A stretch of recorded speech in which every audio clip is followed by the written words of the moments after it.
call our meeting to order, the November 4th Parks Recreation Commission meeting at 6 p.m. November 4th. And we have first on our agenda the approval of minutes. Motion? I'll make a motion to approve the minutes with 2 small edits. Go ahead. And so the edits are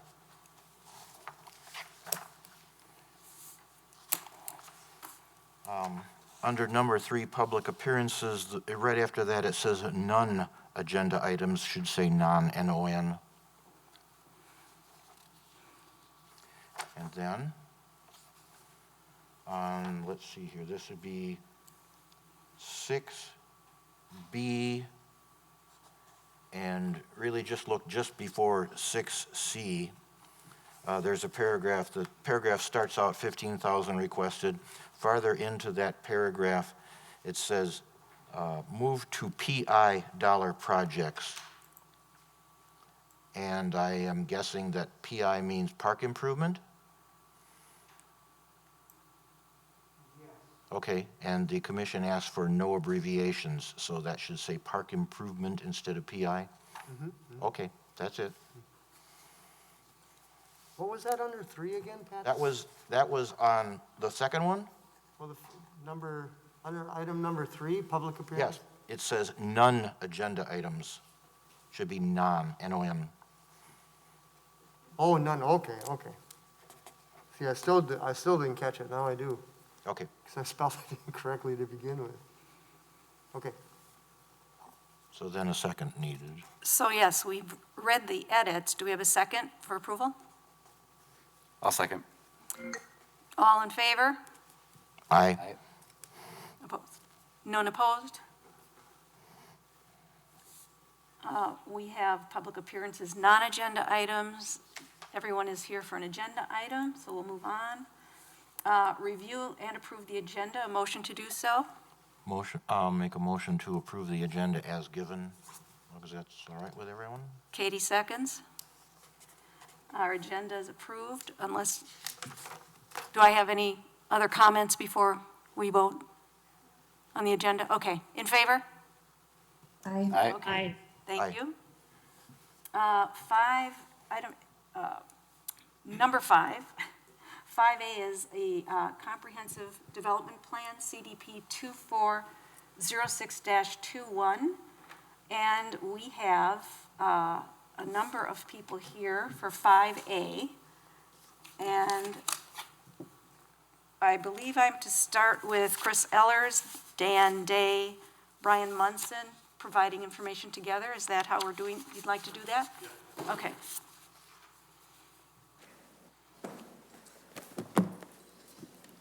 Maybe a point of order. Sue, should Yes. we get a first and a second, and then maybe have their presentations after that? Yes, that's an important point of order. All right. So we would need a motion to approve. Is that what we're, okay. A motion to approve Comprehensive Development Plan CDP 2406-21. Motion. That's Heidi. A second? Correct. And a I'll second? second. Sarah Schroeder, seconds. Now, please proceed.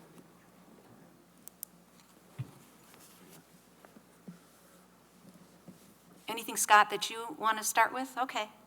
Maybe just as a point of location, this is actually part of the Fahey Fields, and you'll kind of see it in their development, but it's a southern portion of the current development at Fahey Fields. Okay.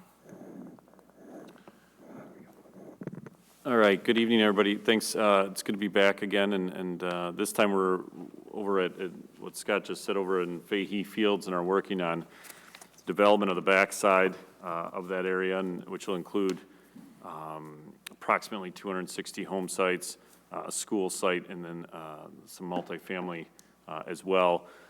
What we're here to predominantly talk about, though, tonight is just the integration of the single family in relation to the parks and the pocket parks that we're proposing, and then some of the usable areas and the trail and everything else. And we've really taken the time and effort to master plan this area out, and also connect it to McGaw. And that's what we're trying to do here is direct traffic as well to obviously use what's already in place, which is the largest park in Fitchburg, so yeah. All right, leading us off here with me tonight is Brian Munson from Vanderwall and Associates, Dan Day, our engineer, and then myself from Veridium. And also David Fahey is with us as well, who owns the land and has done the development in the first phase, our first few phases that are currently exist today. Building homes that enrich lives and realize dreams, that's been our motto from day one, and that's what we plan on continuing to do out this way. It's going to be a little bit different than what we've done at Crescent Crossing. That was all entry-level housing out on that side of town. Now we're moving over to the other side. We have a lot more land to work with. This is going to be, like I said, a master plan community. Different styles of houses at different price points. Everything from entry-level to first-time move-up to second-time move-up to luxury housing. All in the same development, all living down the same street from each other, and then all utilizing the same parks together. So we're very excited to roll this concept out. It's the first time we've been able to do this in Fitchburg because we finally have found enough land that this would work on. We have rolled this out in Verona, Madison, and Wanakee to much success and much desire from the public. So, but that again, that's the concept plan that we're currently going through and getting approvals on, and will be on the agenda with council next week. A few guiding principles when we're going through this is just, again, housing variety and integrating our housing, different floor plans and elevations. There will be over 700 floor plans and over 100 different elevations in this project. Vibrancy, blending the different architectural uses. There will be no monotony whatsoever in this neighborhood, and using the different architectural characteristics for all of the home facades that we will be doing in different shapes, sizes, and also four-sided architecture as well. Sustainability, we will have quite a large basin that we are very excited to work with. We've started implementing a few new things here, especially with Fitchburg, by working with an outside consultant to come up with a basin management program where we actually go through and select a special seed mix that's meant for the long-term growth and aesthetics, and also what's the term I'm looking for here? That basically we have a deal with Fitchburg that we will maintain our basins for 3 years before we transition everything over to the city. It's often been kind of a point of contention in the past where we are developers working through the neighborhood, and they're halfway through a basin and the city's taking it over, and it starts putting a big burden on either public works or parks to maintain that area around the basin. We've come forward and said we'll maintain it for 3 years. We've got a seed and planting plan as well as a maintenance agreement that we'll take responsibility for to make sure that it is fully established before it's turned over, requiring a lot less maintenance on the city's part for this. So just to kind of drill in, Brian Munson with Vanderwall Associates, just to talk about the specifics of the property itself. So just to get us oriented, of course, as Scott mentioned, on the south side of the existing Fahey Fields neighborhood, a little bit closer, you can see we've got some rolling topography, but that the entire site is currently in agricultural production. So we don't have, pieces that we're trying to work around. So what we're trying to do is create a park system that both complements McGaw Park, but serves different age groups within the neighborhood and offers a variety of different environments for recreation and passive enjoyment of the open space within the neighborhood. We really see this as not just serving our neighborhood, but becoming part of the greater, build out of the adjoining properties as well, of creating a network and system so that people can walk from park to park, can go to specific parks based on either age group or desires or activities, and really create a network that supports the greater community. And we see this forming a really key link in that chain of open space. Of course, we started with, the adopted neighborhood plan, but then as Chris said, we've developed a street concept and use concept that offers a variety of different housing arrangements, a variety of different park configurations, and it's something that we're really excited to bring into this neighborhood, and that is an integrated park system that serves as that connection and vibrant focal point within the neighborhood. So just to talk a little bit about our specific parks themselves. So again, much like we looked at the comprehensive plan recommendations, the neighborhood plan recommendations, we looked at the park plan recommendations, and there's some great assets to build off of. Not only are we immediately adjacent to McGaw Park, but the long-term plans to the south for Moraine Edge Park and Preserve really becomes an asset that we want to make sure is acknowledged in our plan. Even though we're not part of that project, we abut it, and so there's a great opportunity there that we wanted to integrate into. So what you'll see in our concept is a variety of different trail connections, additional park spaces, as I said, designed to offer different environments, and then connections to the south. So when the Moraine Edge Park is improved, it can come through this property and connect to the surrounding community. Zooming in a little closer and just highlighting the park pieces themselves, you can start to see here a variety of spaces scattered throughout the neighborhood that will serve different functions. And again, they're intentionally designed to be different than McGaw Park, where McGaw Park, as the largest community park, offers a variety of different athletic fields. These park facilities are designed to accent the neighborhood with smaller scale, neighborhood-serving park spaces. The idea of a tot lot could be incorporated into one of these. A passive recreational trail to enjoy the outdoor spaces that are created with the stormwater could be connected through here. So you can see, my highlighter's not quite working here, but you can see the red lines that connect from the existing trails to our northwest, come down into our pocket park along the west side of the project, connects to the stormwater pond, and loops back up to McGaw Park. We also have a trail network along the extension on the north side of Nobel Drive, and then future connections to the south. So on either side of the stormwater basin would be opportunities where you could connect to the south, and not sure why that popped up. There we go. Where you could connect to the future Moraine Edge Park that would be immediately to the south. Here are our main open spaces, and each one is designed slightly differently and to serve different functions. So again, the westernmost would be more of a traditional tot lot neighborhood park, about 2.5 acres. And then we've got some other opportunities, and I'll show you some pictures from other projects where the houses front directly onto the park. So there's not a street separator between the houses and that park. There'd be a public sidewalk that would form the private and public divide, the edge of the park.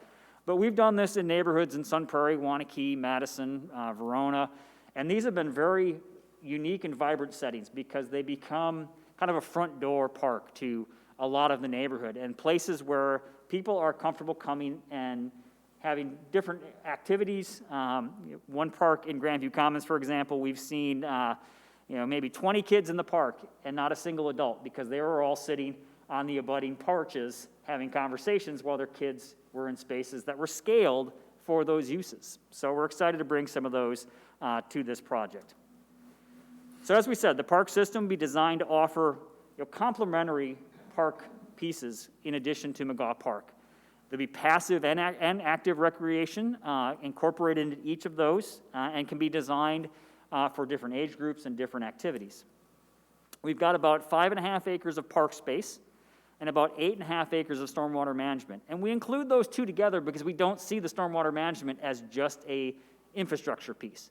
We see that as an opportunity to extend the outdoor room. We have developed stormwater basins in McFarland, for example, with an eco park in Juniper Ridge, where those basins become outdoor recreation spaces with benches, exercise equipment, trails, walking paths, and are designed with a natural habitat restoration approach so that they're not just a stormwater basin. They become more like a pond and a setting where people can have passive recreation.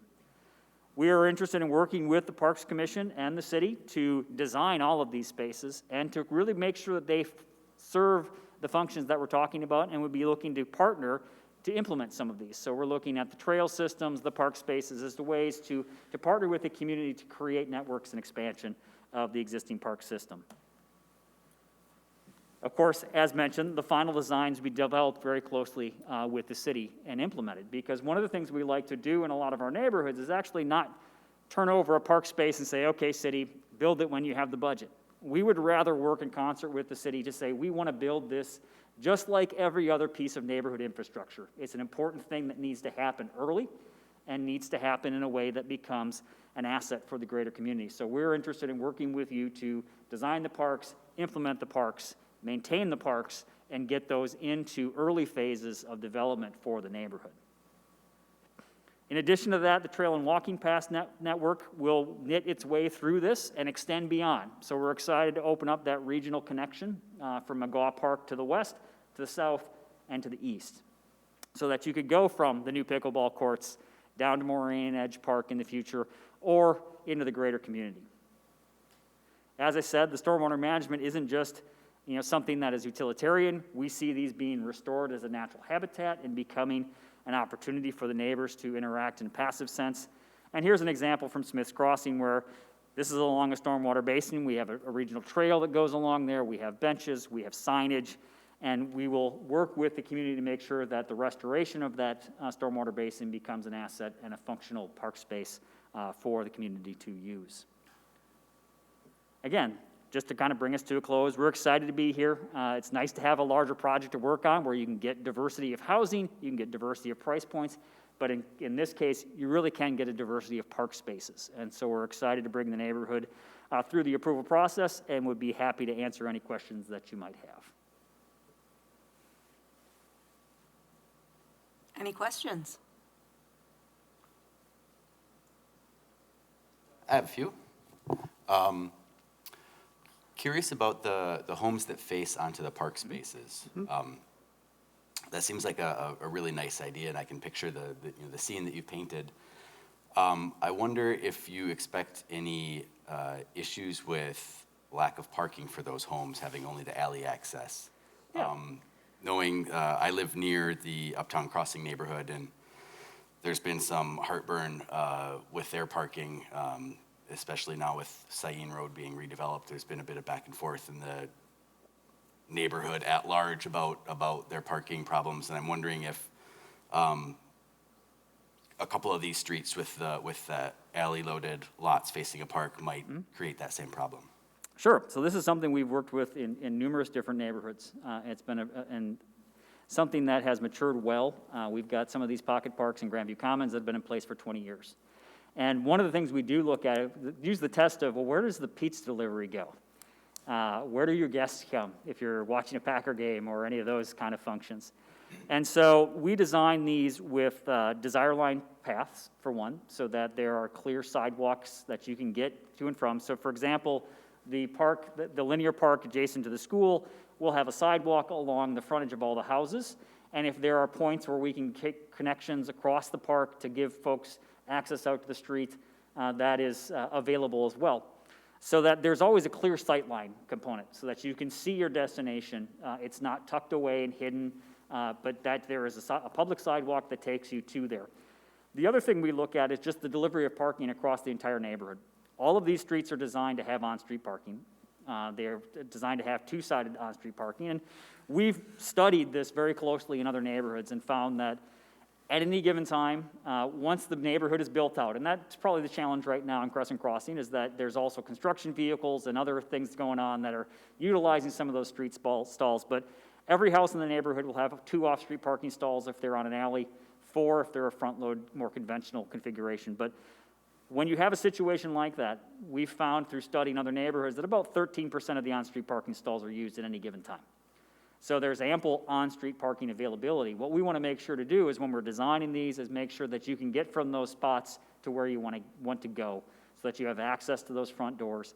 And we've found that the benefits that some of the homeowners value of having that park space out in front outweighs some of the slight inconvenience of maybe having to walk a few feet, across a couple of lots to come to the sidewalk and come up.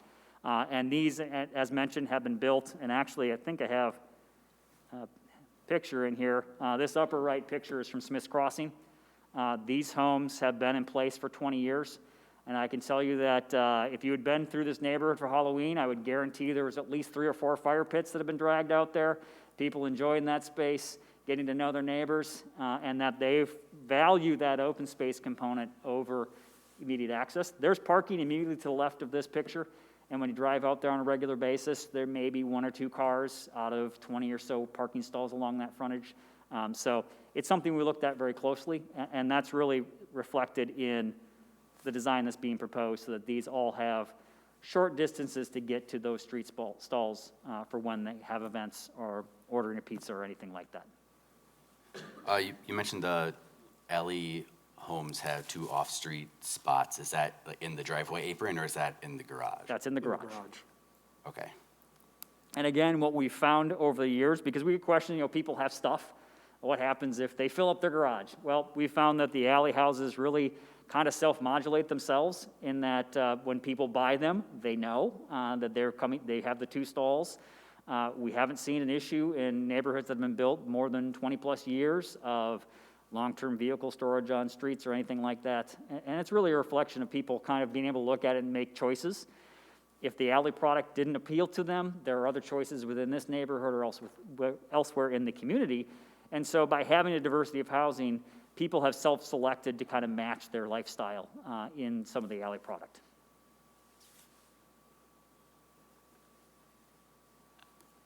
Sarah Schroeder's got a question? Oh, okay, I'm sorry. Go ahead, Patrick. Yeah, on the same point, when you say that the houses on the alleys have 2 parking places in their garage, this means that the driveway apron between the alley edge and their garage door is not big enough for a car. That is correct. We Okay. design them in 2 directions. Either there is clearly not a car spot, so that garage is pulled tighter to the alley, maybe a couple feet off the rear lot line, Yeah, so that there's no place to put a car between the alley, pavement, and the driveway. Or they're required to, when they're building the house, make a decision, do they want spots? And then they have to pull the garage back 18 feet. Right. So that there are clearly parking stalls outside of the alley right away. We've designed it intentionally. You don't want half a stall because somebody will park there. So what we've done is we require that garage placement to be very consciously designed to either, yes, there are clear parking spots, or no, there are not. okay, and I would highly encourage you to make it extremely clear to the people buying a lot on an alley with a garage that's 2 feet from the alley, that that's what they get. Either buy it as is or don't complain about it later, because that's one of the very contentious issues that has come up with Uptown Crossing. Yep. Because the people in the row along Sain are now demanding that the city provide them parking on Sain or something or other, because they claim, not exactly correct, but that they don't have room in their driveways, and they want the city to now, after the fact, provide them parking on the street somewhere. So yeah, I can very much see the situation that you're mentioning, where you say they've got 2 parking places in the garage, but then they fill up the garage and then they want to park on the street. So that, in the end, doesn't work out with the expectations that people buying the house figure, we're going to change this somehow by whatever method later. And I do take it then that you are counting on on-street parking? Yes. Yes, All we the are. streets are designed for on-street parking on both sides. Okay, They're all local, it's connecting to local roads. Sain's a collector, and that's why you cannot have the on-street parking. Fitchburg, whether it makes sense or not, has always demanded wide street widths for their local roads. This fits right into that model, so you can have plenty of parking on both sides. Okay. I do also, though, put in our CCRs, we don't want people parking for extended periods in the driveways either. We don't want cars sitting out in the driveways. So we have a 48-hour rule that no car can sit in someone's driveway for more than 48 hours without being subject to a fine from the HOA. Okay. And I brought this up once before somewhere, and it didn't seem to be able to go anywhere, but you're not able to put some kind of covenant on, I mean, you mentioned you have an HOA. That's a covenant. That's in the covenants, that rule. Is it possible to have a covenant that they are like required to use the garage for a car rather than the rec room, a storage room, take it over as an additional house room, and then have to park outside of the garage all the time? Are you able to require that as a covenant? Once the neighborhood how you starts enforce going it, and but- and people start living there, it's funny how it kind of polices itself. If that starts happening, or there's something unsightly that ends up becoming a part of the driveway permanently, i.e. garbage cans or anything else, neighbors will call the HOA, and our management company will then reach out to the homeowner and with a letter and ask them to remove it. So again, we can only really monitor the exterior of the house. What goes on in the garage is up to the homeowner, but that Somewhat, is, but that's what leads to this problem of, yeah, your 2 parking places are now 0 parking places in the garage, and then they're looking for where else to drop their car. But you did say, though, that part of the covenants are no car can be in the driveway for more than 48 hours. correct, So that takes care of it regardless. yeah. Okay. Okay, and I'm glad what you say about it's either like 2 feet or whatever it is, a very short distance to the alley, or 18 feet, because, again, the particular row of houses along Sain and Uptown Crossing, they're sort of like just barely enough, and some people park diagonally to get their car into that outside apron, and a lot of complaints, a lot of problems from that. Yep. I am wondering, we have David Fahey and Diane Marsland Diane Marsland is from the Bishop St. Ambrose Academy here to answer questions as well. Did you have anything you wanted to present, Diane, or? Oh, no, I thought I'll just be here if there's any. Okay. All right, well, keep that in mind, commissioners, that they are here also to answer questions. Do we have any other questions or comments? Go ahead, Chris. Yeah, I have more. Do you happen to know how many, not to beat the parking issue to death, but do you know how many on-street spots there are, give or take, total? That we have not counted, other than to say all of the streets are eligible, including Nobel allows on-street parking. So there's a significant amount of on-street parking available throughout the neighborhood. I think, yeah, just by looking at it, I feel like there is a happy number of spots overall. So I guess the homes that are looking at, like, say, like River 37 through, they're. Yeah, those are lot sizes. Those are lot sizes, Yeah, yes. that doesn't make any sense, yeah. That's an 37 internal through thing for 37. Veridian. But so, yeah, so the alley loaded lots that face the park, how are they addressed? So like, in COVID day and age, everybody Yeah. gets everything delivered, like. Couple of you know, different where ways, does- Where does the Uber Eats driver that has never been to this area before, can Google Maps get him to the right place? And does he know that he can park on whatever street that the home is addressed at, but then he has to walk through the park? Yep. How's the legibility of the neighborhood gonna work? Yes, so a couple of techniques are done. First off is the houses are addressed on the front and the back. So even when this is on all alley lots, for example, so that you can see the house number as you're going through if you need to. The second is the alleys themselves will become named streets, is what the city has requested. So that where you have a green fronting alley, that will be a street as opposed to an alley. So that will come up in an addressing. And then the final piece is, again, making sure that those sidewalk points are visually accessible so that the delivery drivers will see that in the mapping and come up there in the front of the house. Okay, that makes sense. Onto parks, which is why we're probably all here. Are the stormwater areas, are they intended to be wet basins or draining after 24 hours, 48 hours? So there's actually 3 facilities. One will be with the multifamily, and that's still to be designed. The other 2 will have partial permanent water, partial infiltration on both of them. Okay. So the one critique I might have, generally I really like the idea, as you explained it, of all these, small neighborhood parks. You don't need to recreate McGaw Park. We don't, this neighborhood doesn't need a baseball field in it somewhere, they have that. So in living adjacent to a small neighborhood park like that myself, like it's always full of kids and, these things are great. So as an idea, I think I really support it. One thing that I might like to see, if you were to massage the neighborhood plan a little bit, which I think is well thought out, is, there's good pedestrian connection through here, but I think it might be really nice to see a little bit more visual connection. And by that, I mean, the very narrow linear park, if that were perhaps moved to the east side of that street that it's parallel to, then it would line up with the 6.1 acre stormwater basin, the tiny little park north of it, and then if an opening could be created on that corner, then you'd have this view corridor all the way between the two larger green spaces with the stormwater basins. And then aside from the triangular park, everything is kind of connected in this U shape, which I think would be a really nice idea because the stormwater areas, especially being that they'll have partial standing water at some point, people are drawn to water, they like to see that. Right now, they're kind of, they're partially sequestered. They're in people's backyards, and they're a little bit less accessible.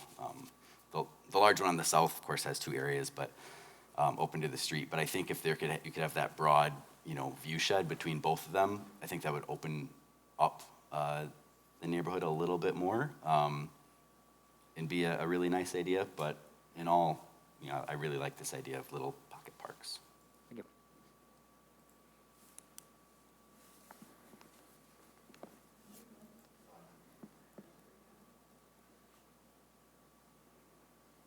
I have two questions. One relates to multimodal transportation.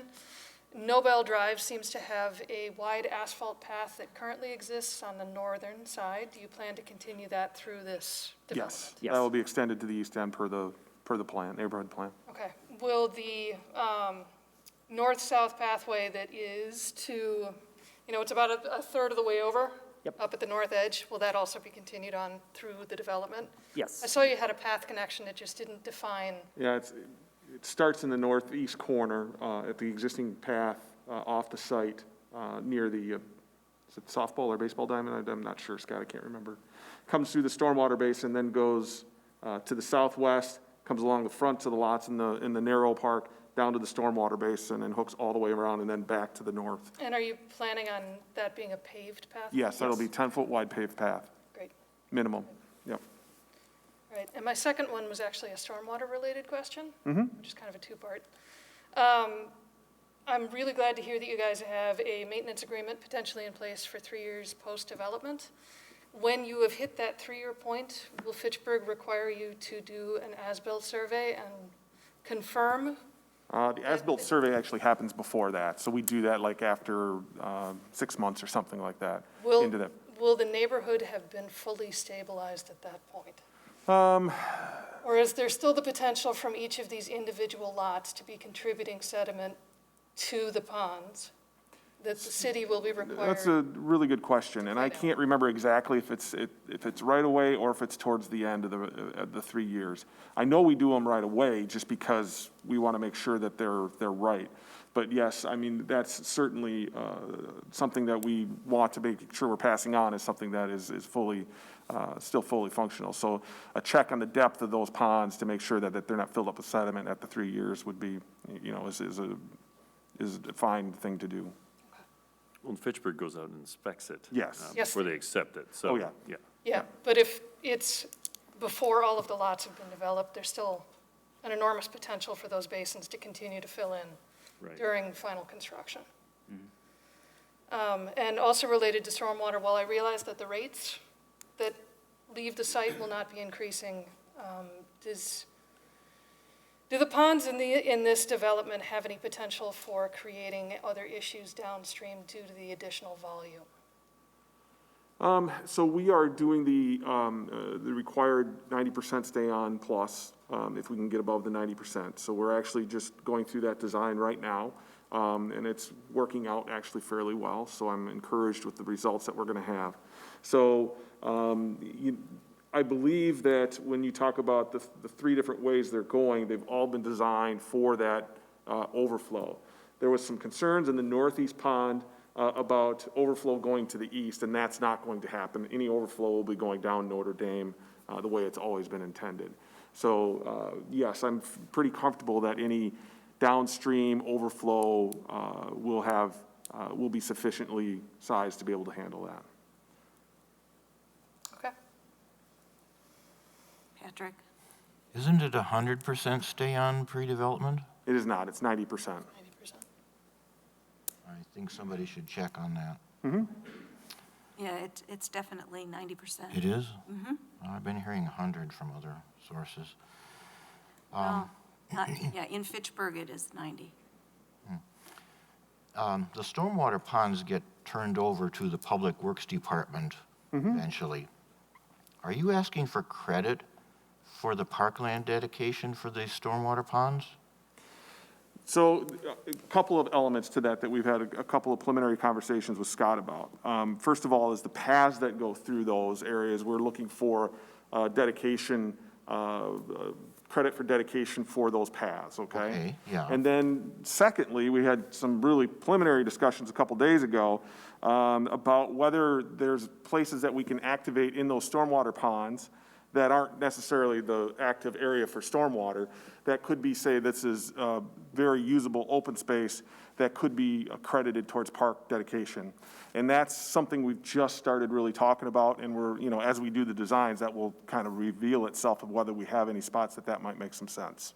Okay, but the precedent is that stormwater ponds do not get parkland dedication credit, right? That, I believe, is correct, yes. Yeah, That's we're not exactly what Scott said to us the other day, yes. Yeah, we're not looking at the ponds themselves as receiving credit, but we're looking at the areas of that, around them, the edges of the ponds. Okay. Are there opportunities that those could be utilized for passive recreation? Possibly.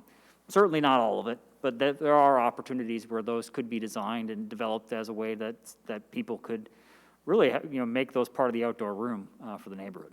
Okay, And one thought to that is, you know, along the south property line there, you know, naturally we'll have some sort of a berm for our stormwater pond. Do we make that berm wider so that we can fit a nice trail on the top side of it and be able to make and activate that use space?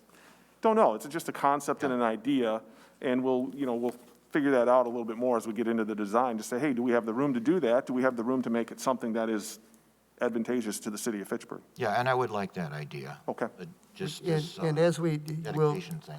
you know, as we continue to discuss the Park and Open Space Plan update, one of the ideas of natural landscapes and those kinds of things are really in our plan with butterfly way stations and those kinds of things. So that's really kind of the theme that we're looking to try to get to.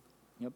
And actually, an example of that we've got in place, we'll be building here shortly up in the Smith's Crossing neighborhood. We're working with the city of Sun Prairie on a pollinator project, which is a combination of potentially native habitats for pollinators, so seed mixes and plantings that support and attract pollinators, including potentially for beehives. So a whole range of different ways to activate the native space in support of the habitat that can be created along some of these facilities.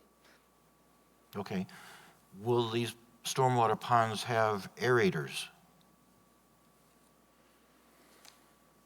My personal feeling that as I've lived around the area here for about 25 years, when I moved here, the mosquito population was very low, and now I can count like 24 stormwater ponds within a mile of me, and the mosquito population has gone quite high. And I think Where do we have aerators in stormwater ponds? McKee has one, and the Crossing has two.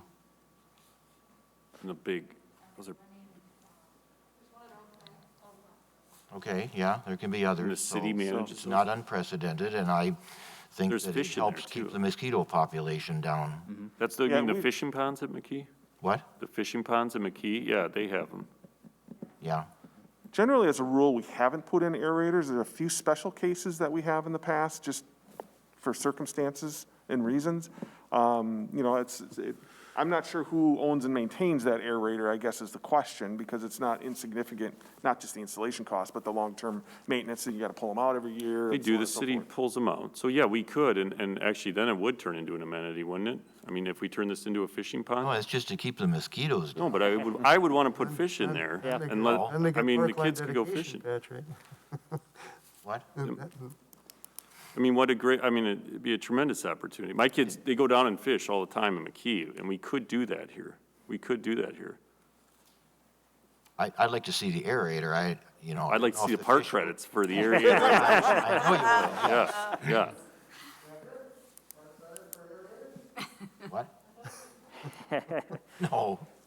And again, I think the idea of, and certainly I think these gentlemen understand that, you know, you're not going to receive a park credit for something that doesn't function as a park, but certainly there's different diverse park functions, which I think we're kind of realizing, and these gentlemen are interested and willing to try and create that type of an amenity. And I think I like it's only fair that, you know, that's going to benefit the community, and they should receive park credit for Well, it. So. I don't know about the park credit part, but I'm thinking, you know, these stormwaters are right in the middle of your neighborhood. And I think you should consider seriously, if these things become more mosquito holes, like I think of some of them, your houses are right next door. We'll take a look at it. They're the I first mean, ones that are gonna get it bit. Yep. So if you got a homeowner association, you got fees for common areas and such like that, an aerator may, you know, what, do you got 2 ponds there? An aerator in each of them it makes a nice fountain in the middle of the pond. So I work with the fish hatchery and I stock fish in in a development on the east side.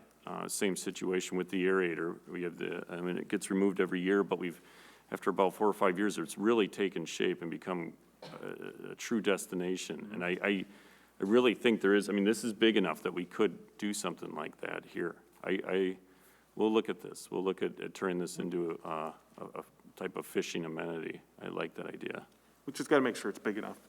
And deep enough and everything else, and Yeah. stays cool enough. But we Yeah, I can. it's don't something know how we the can fish last through the winter in anywhere. I don't know if the McKee Pond is even stocked, or I don't know what they're fishing for in there. All kinds of different fish come out of that pond.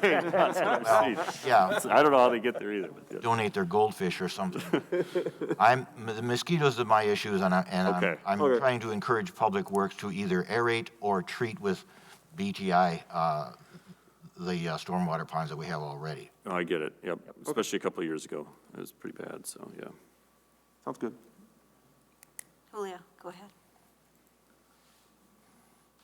Hi, I have a question regarding the parks. In the maps, there are 3 parks, or 2 are private open space. So these 2 open spaces who will maintain those? So since we submitted that submittal, we've had several discussions. And the 4 areas actually that Brian had circled on his plan, we are going to actually, I think to be able to get the park credit for them, park dedication credit for them, we're going to have to dedicate those to the public. They will be something that Veridian will maintain for 3 years before turning and making sure they're up and running properly before they're turned over to the city for maintenance.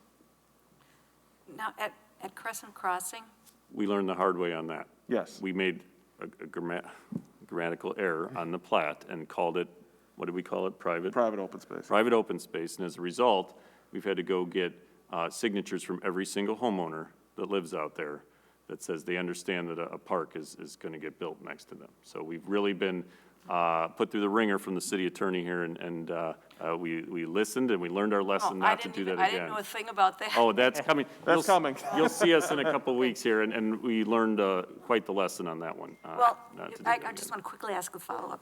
So my follow-up about that is, as I understood it there, is those small parks were being maintained by the homeowners Yeah, association, what he said here. but they are public parks. Again, that was our That's part of- intention. That was Yeah. our intent. There's And that's going There's to a legal, and again, we'll talk about that when we Okay, come back, right. because that was always our intention.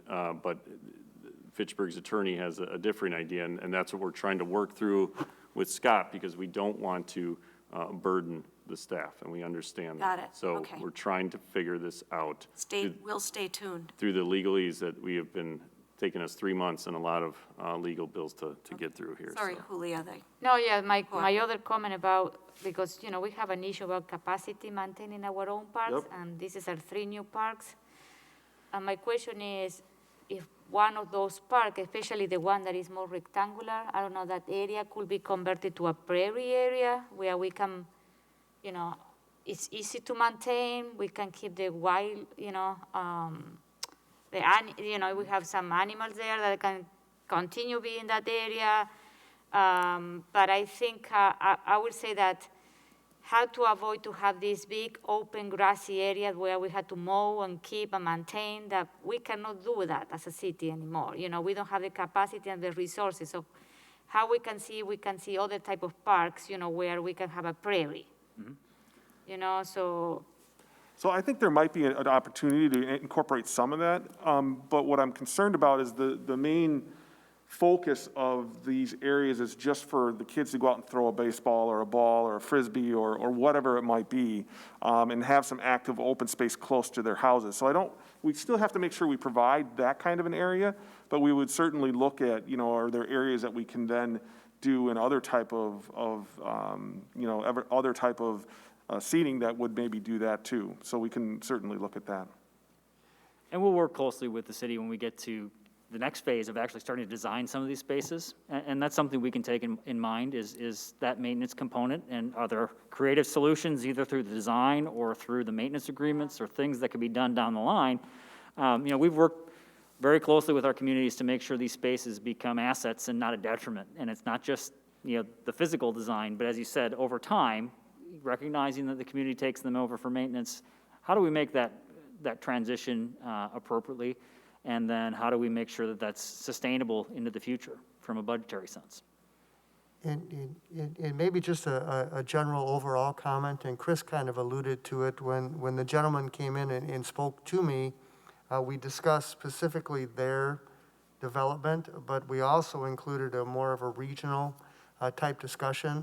When you go, you know, up to Lacey Road, to Fish Hatchery, to Sain, and down to Irish, we really have a small community, if you would, and we want to make sure that our park spaces are diverse.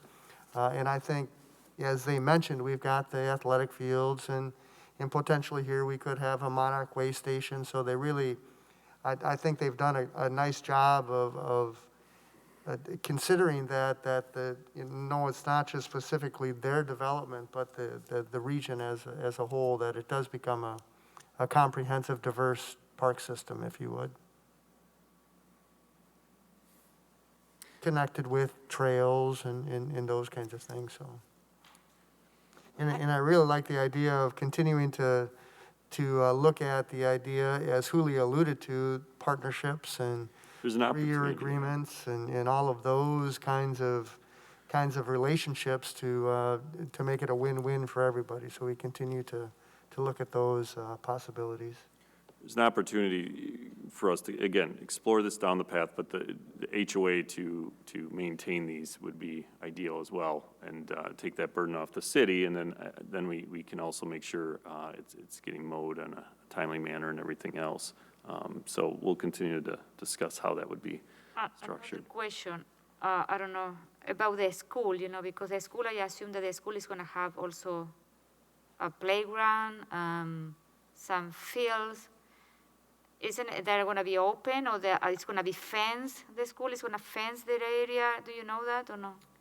They have to go through their concept plan approval. Oh, I'm okay, assuming that staff would require some kind of Okay. fence, but we're in the early stages of that. You'll see this concept plan on Tuesday at council.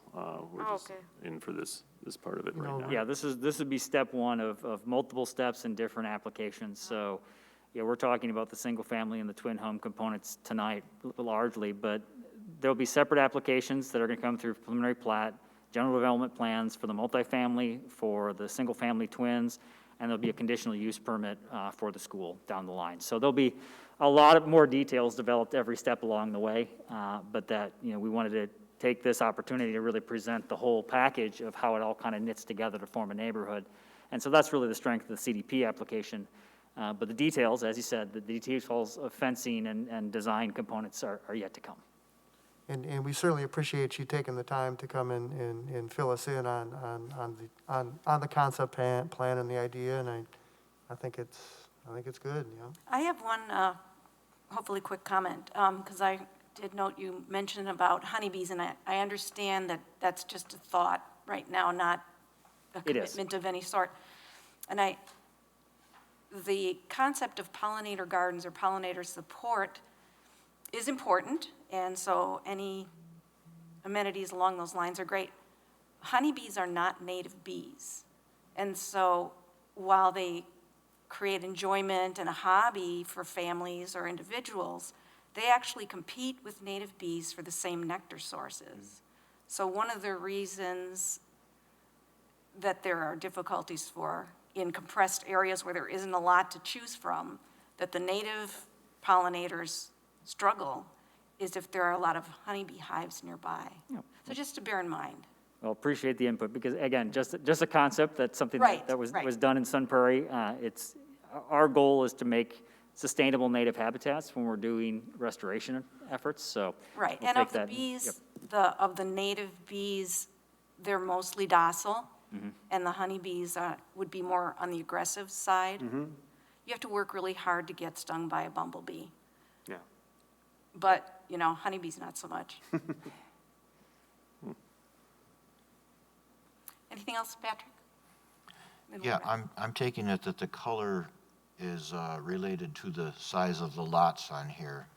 Is that the frontage feet of those numbers? Yes. Yeah, that's exactly what it is. Okay, and the stormwater pond up in the northeast there, I want to know if I have this clear. You said that any overflow or outflow of that would go to Nobel Drive and then somewhere along Nobel Drive? I don't know, east or west? No, it's going to go north. That's Notre Dame to go north.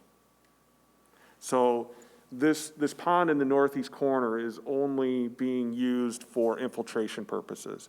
The detention requirement for this area of the neighborhood is actually in the regional basin to the north. So any overflow from that basin will go to the north up Notre Dame. That puts the outflow into McGaw Park. I personally am not totally sure exactly where it all goes, but that's my understanding is that it goes to the regional basin to the north and not to the east through McGaw Park. Well, directly north of that stormwater pond is McGaw Park. I'm sorry, the overflow will go up the road right of way of Notre Dame, Of Notre Dame. of Notre Dame. Oh, Dame. okay. Yep. The water Yes. technically flows away from the park on Notre Dame, so it ends up in the crossings pond. Yes, So Yeah. so the focus will be not to put it in the park, yes. Do not put it in, not in McGaw Park. in other words, not in those large, deep ditches that surround the three recreational fields. No, The and middle one we- being the pickleball courts. Yeah, it'll connect to the existing Fay Fields infrastructure and flow in that direction. Okay, and Yes. to the north, and then into the ponds that are in the middle of the crossing. Yes, those Yes. are designed to handle the stormwater. Okay, but not using the ditches in McGaw Park. No. Correct. We will, correct, we will Yep. not be using the ditches in McGaw. Okay, all right. When Fahey Fields was designed, it was always assumed there was a portion of this site going that way, and that's the way we're laying it out. Okay. Sarah, do you have a question? I have another one. Oh, I'm sorry. On one of your maps, it has CBU location. Is that mailboxes? Those are mailboxes. The beloved Yes. mailboxes. We unfortunately have to use the central box units from That's the what post office. Okay. And so we try to design those into the neighborhoods up front rather than after the fact. So we try to place those in outlots and, Tedious effort. I just Yeah. couldn't find anything in the key or whatever that said what a CBU stood for. yeah. Something box unit, yeah. Yeah. Sarah, do you have something, Sarah Schroeder? No, okay. Anybody? Thank you All right, thank you. very much. Thanks. So we have a first and a second. We had a lot of discussion there. Now, I guess we're ready for a motion. Or a vote, actually, probably. I guess we should. A couple things I hear. Are we going to hear any more? Is there any more information about the school to provide to us? About St. Ambrose School there? Again, at this point, it would be part of the use that's allowed, but then any of the design components of the school will come back through the approval process as a conditional use. Yes. Okay, And maybe, Patrick, I can share that I have met with representatives of the school and the idea of use of McGaw Park for gym classes and those kinds of things. We've had those preliminary programming discussions with them, so we've been talking. okay, and then one more kind of a note to staff or whoever here. you mentioned that over in Crescent Crossing, now, the earlier presentation on the parkland and the private parkland and all of that and how that was going to be, if that somehow is changing, as you mentioned in our conversation here, at some appropriate time in a future meeting, could we have an update on what's going on with that? Yes. Yes, we are actually crossing our Ts and dotting our Is right now so that we can have the formal. Doesn't have to be now, but. Absolutely. There's no Explain reason how why that's that park changing. should not have been built this summer. It should have been built this summer, that park. And I will go into great detail, but we will come back and get it approved over the winter so it can be built next summer. And the people that are living there can enjoy both parks, the pocket park for the kids and the dog park. But man, we got tripped up and it was Well, very see, unnecessary what happened behind the scenes. I don't know what that's all about. I know, but that's we fine. had- We I had just an have to vent understanding because- and a presentation, so whatever is changing on that, let us know at some point. No, yeah. No, we we'll be will. back. We will. To talk about that. Okay. Chris is a little passionate about it. I just want to build parks. That's all I want to do. It was, yes. Okay, so on our motion to approve Comprehensive Development Plan CDP 2406-21, in favor? Aye. Aye. Opposed? 0 opposed, the motion would pass. Thank you.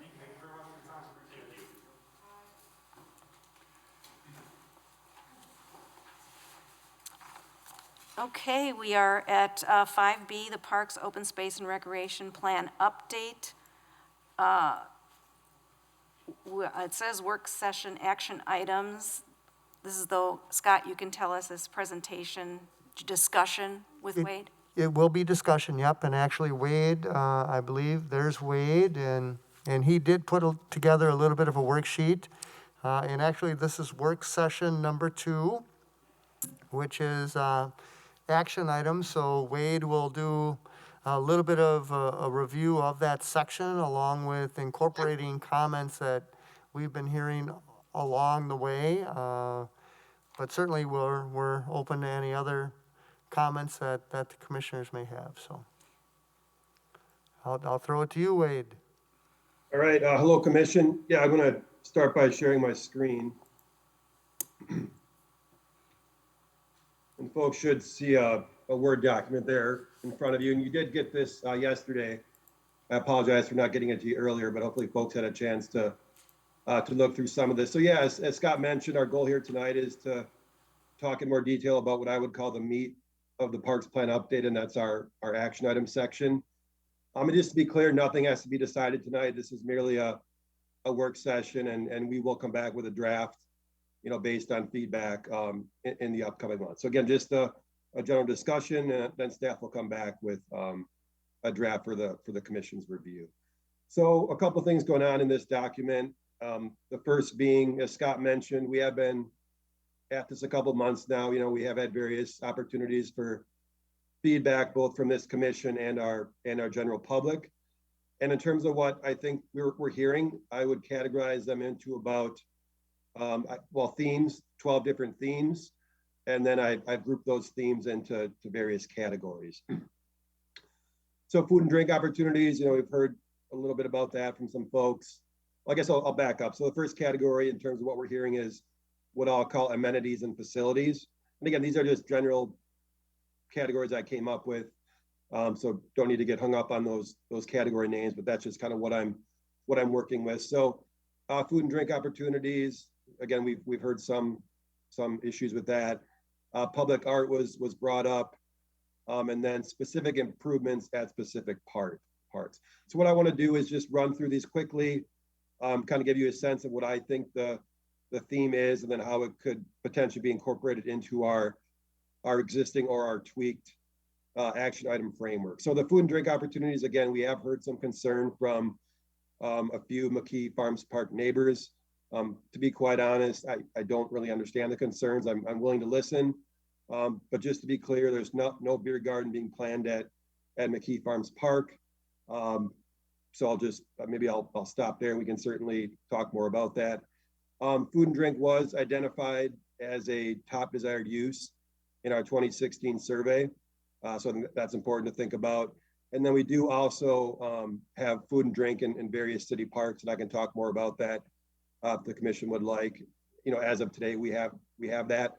And then as we talk about future parks, particularly our hub project in North Fish Hatch, food and drink in some form is envisioned for that facility as well. And then public art, again, I think that was brought up. I think that's a great idea.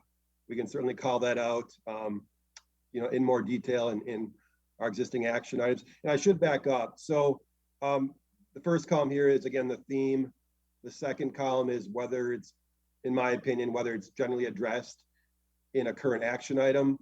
The third column is the current action item that I believe it's addressed in. And then again, comments is just kind of a catch-all, some thoughts on that theme. So again, food and drink is already addressed in one of our action items. Action items Wait 1 one and 2. moment. Could you just hold off a second? There's a quick question here. Yep. When you mention in the current action column, you say 1 and 2 and 9, what are those numbers? Yep. So I'll kind of get to that. So that if you pan down, so what I have in the first part is kind of that feedback with those themes, and then the second part of this document is our current action item section from our current plan. So that's what you see on the page in front of you, starting on page 2. So there's 16 action items. So bear with me.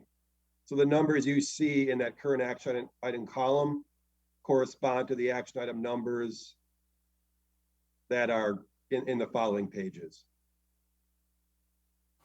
Does that make sense? Yes, thank you. Okay. Yep. So again, that's addressed in 1 and 2, the food and drink. Public art, in my opinion, it's generally addressed in action item 9, and again, we'll get to all those in more detail. But I think we could certainly add some detail to that action item to specifically call out public art as something we want to, strive for in our park system. And then at our public hearing or public meeting, we did hear quite a bit about specific improvements at specific parks. And again, in my opinion, that is addressed in action item 14. And in my opinion, the current language does seem sufficient to address that theme. So the second category is what I'll call greenway system planning. I think former Mayor Steve Arnold might have spoke to the Park Commission on this at some point. Again, I believe it's currently addressed in an action item 15. And we could, again, we could add a letter C to that action item 14 to specifically call out this idea of developing a greenway system in our park system. And then my third kind of theme category is land management. The first one is, I'll use the term eco-landscaping. I think that was brought up by some commission members as a thing to strive for, not just the traditional bluegrass or turf or whatever it might be, but really thinking thoughtfully about, native plants and restoration of prairies in our park system. So again, I believe that's addressed in action item 14. Again, we could certainly add more detail on that idea of what eco-landscaping is, and then even come up with some parameters, to try to implement those sorts of initiatives. The second theme I'm hearing under land management is this idea of kind of what I'll call natural environment park spaces. And again, I believe it's generally addressed kind of in our current framework multiple times. Actually 6 action items, we call that idea out in some manner. And when I think about that, I know we've talked about this a few different times at some of the meetings. I think there's really a balance there between active and passive recreational spaces in our park system. Again, kind of going back to our solitude and sociable framework. And I think generally speaking, the city's achieved a good balance there, and they should continue to strive for that active and passive recreation balance. And then the next item there is the stormwater management in our park system. Again, I believe it's generally addressed in action item 12. I think maybe the issue is more centered on historical problem areas where we're seeing, a lot of runoffs in our parks. So we could, and then, ways we can address that. So certainly we could inventory some of those areas and then, spell that out in an existing action item. And then the last theme under land management is this idea of tree canopy. I did talk with our tree advisory committee a couple weeks back about the park plan update and got their sense of what they would like to see in the update. And they mentioned this idea of a 30% canopy goal. And I believe we put that language in our updated comprehensive plan. So we could certainly cut and paste that language and add to existing action item 11. And then moving into a different category, I'll call policy regulation. Again, this is something we've talked about quite a bit. I know there's a lot of interest in making sure these ordinances are up to date and really enhance our park system. So as you remember, the commission did kind of direct staff a couple months back to start working on a study. And just because of workload, we haven't got to it yet, but it is on our radar screen, and I would envision early next year we'll make some progress on that. And again, that's addressed in current action item 3. And then the final category is what I'll just call oversight or management of our park system, kind of writ large. So the first idea there is maybe better integration between our city committees, meaning this committee or this commission, tree advisory, and also resource conservation. So again, actually, this is one that I don't think we've really addressed in our current action item framework. I think it could probably be addressed in existing item 12. Excuse me. Yeah, I don't quite know what I was getting at there, but I think I might have made a mistake. But I get point being is that we could definitely add it to an existing action item to really call it out. And then the second piece there under oversight and management is private partnerships, friends groups, things like that. And again, I think we do address it in multiple action items. And in my opinion, the current language does seem sufficient. And then the third piece, the final kind of theme we're hearing is this idea of public partnerships at both the county and state level. And again, that's addressed in multiple action items. And again, in my opinion, the current action item language would seem sufficient. And then just give me a couple more minutes here, and then we can certainly go back and pick at all of this. But just to give you kind of more context on how all this fits together, I do want to just quickly cover the existing action items in our current plan. So again, these are the 16 action items that we kind of talked about in that previous table. So action item 1, I think it really talks about this idea of themed signature parks.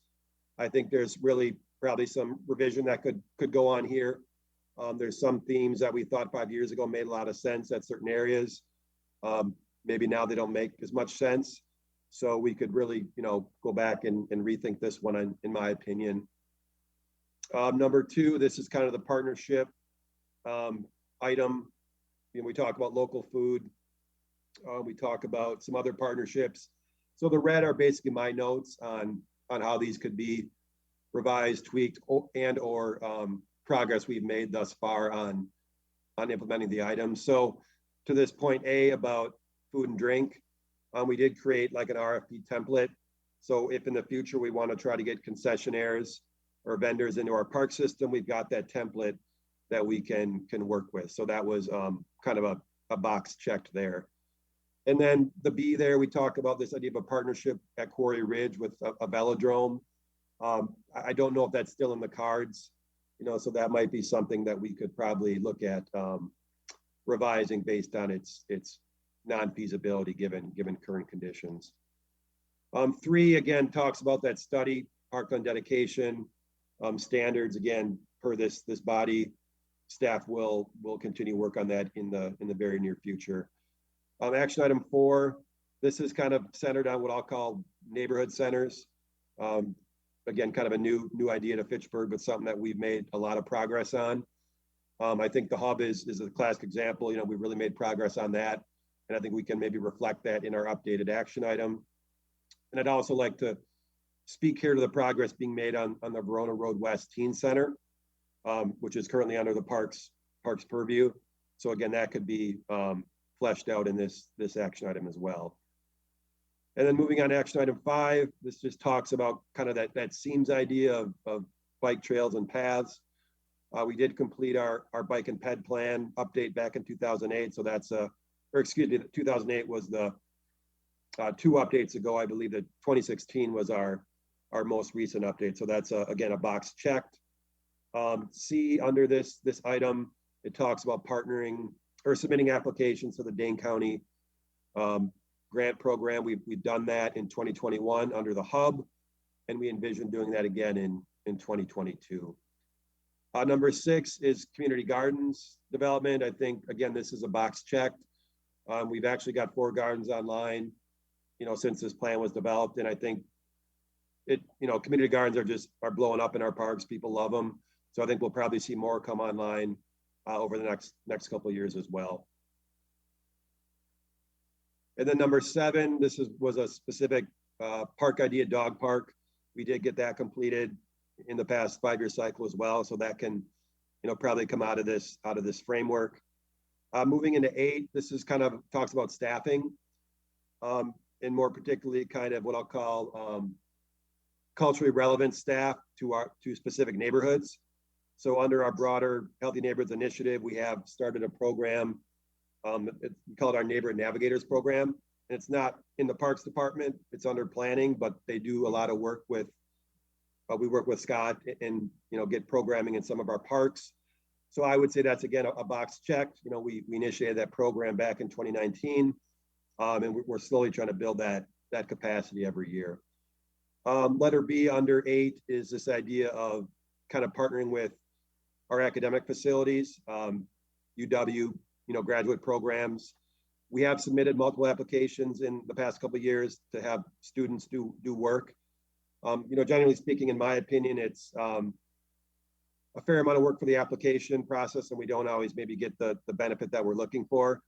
So certainly as opportunities arise, I think it makes sense to continue those application submittals, but generally speaking, we might just want to be a little bit more thoughtful in time spent on applications to those programs. And then number 9, I know we've kind of talked about this, but this is really about design and landscape. I think we're really starting to think more strategically as a city about how we plan for our parks and also how we landscape them. So not really anything to check off here, but I think, I guess I'll call it kind of a work in progress. And then number 10 is really about some of those governmental entity partnerships, some ideas about county partnerships. And then again, B is kind of that Dane County grant program that we've submitted applications to. And then C is just kind of something that I think, again, we can rethink based on, current conditions that maybe aren't as amenable as they were, 5 years ago to some of these park planning ideas. And then 11, again, is kind of, tree canopy, forest and prairie landscape related. We kind of touched on this. Maybe this is where we could add that tree canopy goal, some other ideas. 12 is really about stormwater. So again, if we want to get more detailed with, some historical problem areas in our cities parks, we can touch on those here. 13 is just kind of rec based. I'll probably check in with Chad and just see if there's our rec director and just see if there's anything we can add here or maybe tweak to reflect, again, current conditions. And then 14, again, is also kind of about landscaping and maintenance, just kind of speaks to that earlier theme about specific park improvements at specific park properties. So this could be a place where, again, we could really start creating an inventory to, check those things off. And then 15, again, this is, I would call it more future initiatives, concepts that we want to keep track of, things that are maybe a few years out, if ever, but just things that we want to keep on our radar screen. And again, this is where I think we could put something like that greenway system that we've been talking about. And then finally, 16 is just financials. Again, really being creative with how we gather and leverage resources to maintain and enhance our park system.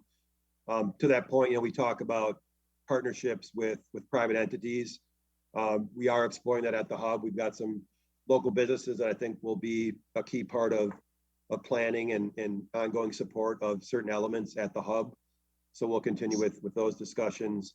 And then again, we just talked about the, that grant program that I've mentioned several times. So again, I realize that's a lot that I've thrown at you, but hopefully that kind of gives you a sense of, you know, what we've been hearing, how we plan to address it, and then also, you know, kind of what we've been up to the past 5 years as it relates to working on these items. So with that, you know, again, no real, I'm just happy to have kind of an unstructured conversation, you know, whatever the commission would like to discuss. And again, my goal is we don't have to figure anything out today, but just some general thoughts. And then again, staff will come back in a couple of months, or I guess we might come back next month with one final work session. But then after that, we'll take all the feedback and start working on that draft for the commission's review. So with that, yeah, I can certainly take any questions or comments the commission might have. I'm going to start with just some quick questions. In the tree canopy category there in current action item 11, we talked about the 30% being added. Does it make sense, or is it possible to somehow mention that the tree protection ordinance, which is being worked on by the tree advisory committee, that we want to facilitate that to completion? Can that be added here? Sure, and I'm just going to take notes as we talk on this document. So tree preservation ordinance to completion. I mean, and I'll just, this won't be the final language. As long as we're talking about the canopy, Okay, sure. and adding something, that's another big piece that the tree advisory committee is doing, and will report to us about that. So. Yeah, no, I think that makes a lot of sense. Yep. Okay, and then we have the natural environment in park spaces.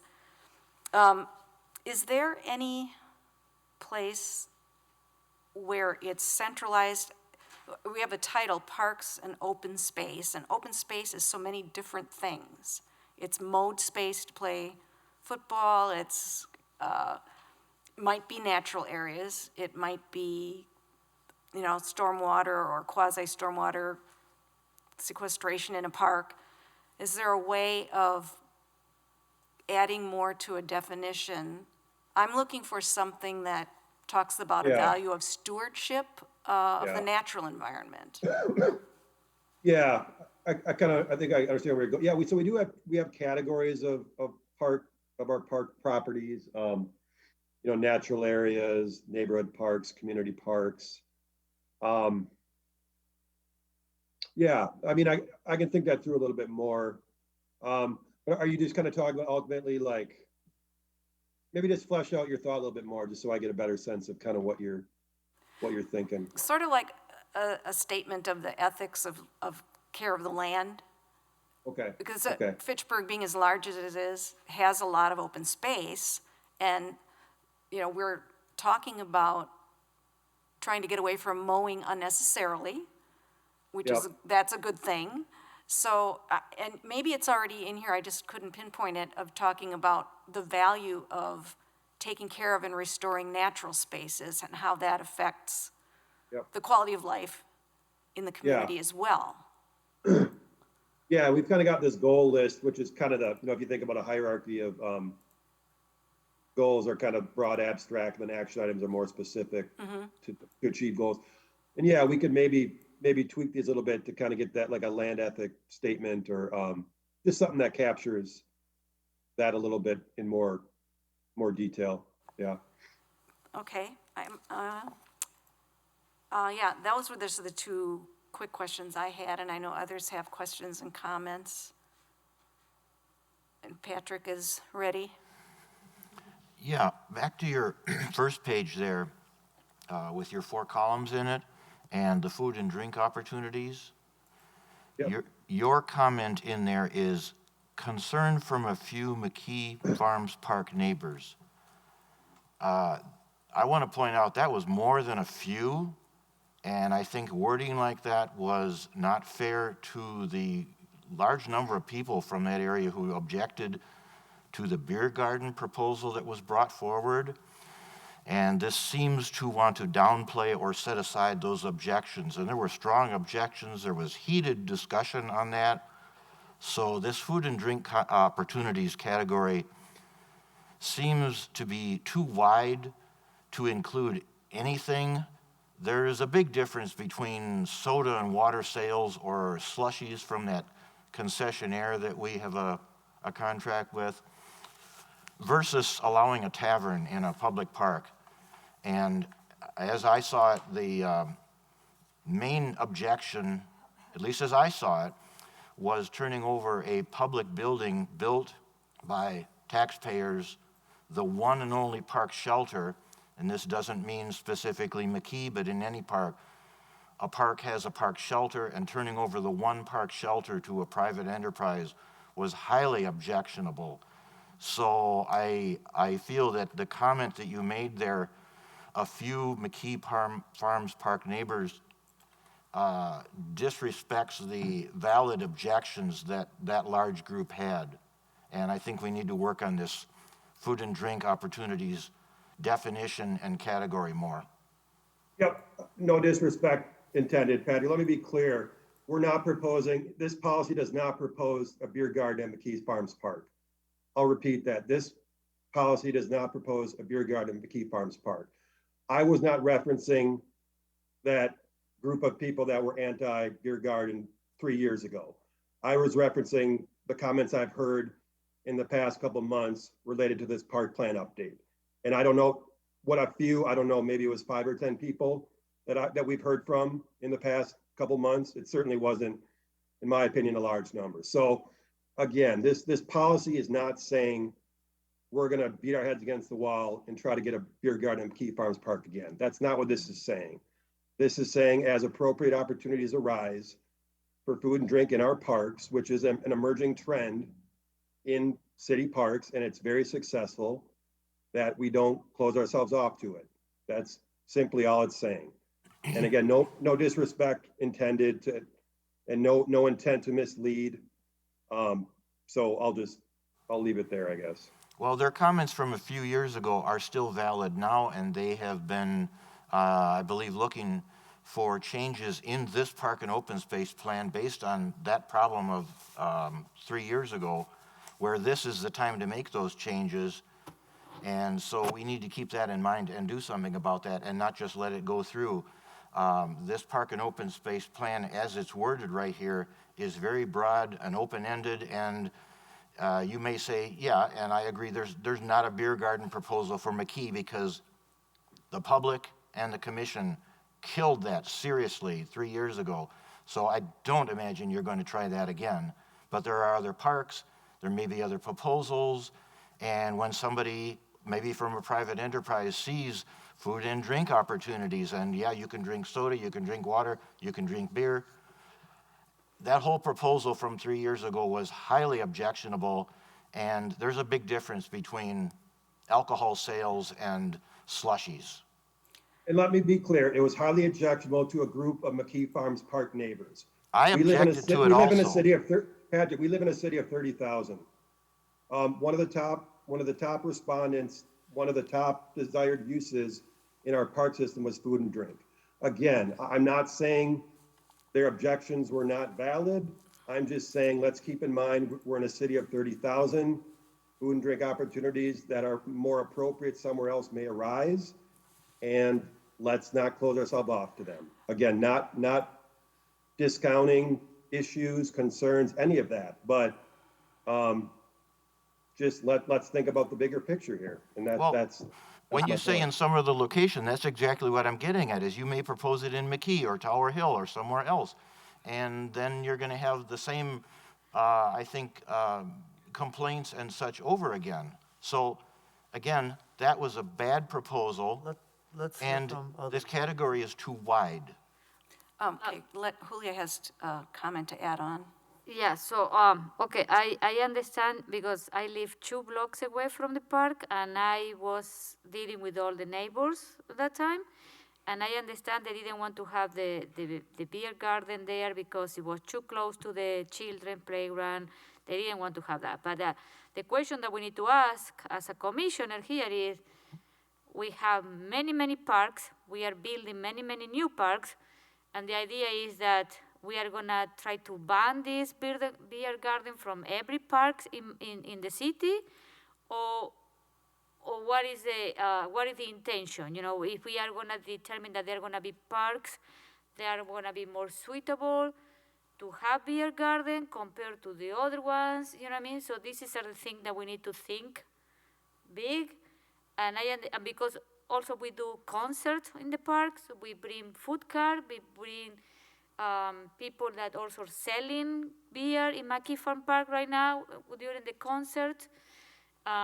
So we need to determine what is going to be the position, or what is going to be the language that we are going to write here in this plan. Is we are going to you know, the question that we need to ask is, we don't want a beer garden in any parks of the city, or we are going to allow in any specific one.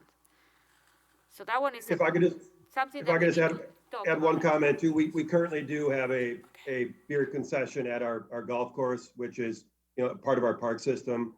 That is a full-scale alcohol license. So again, there is we're already doing it.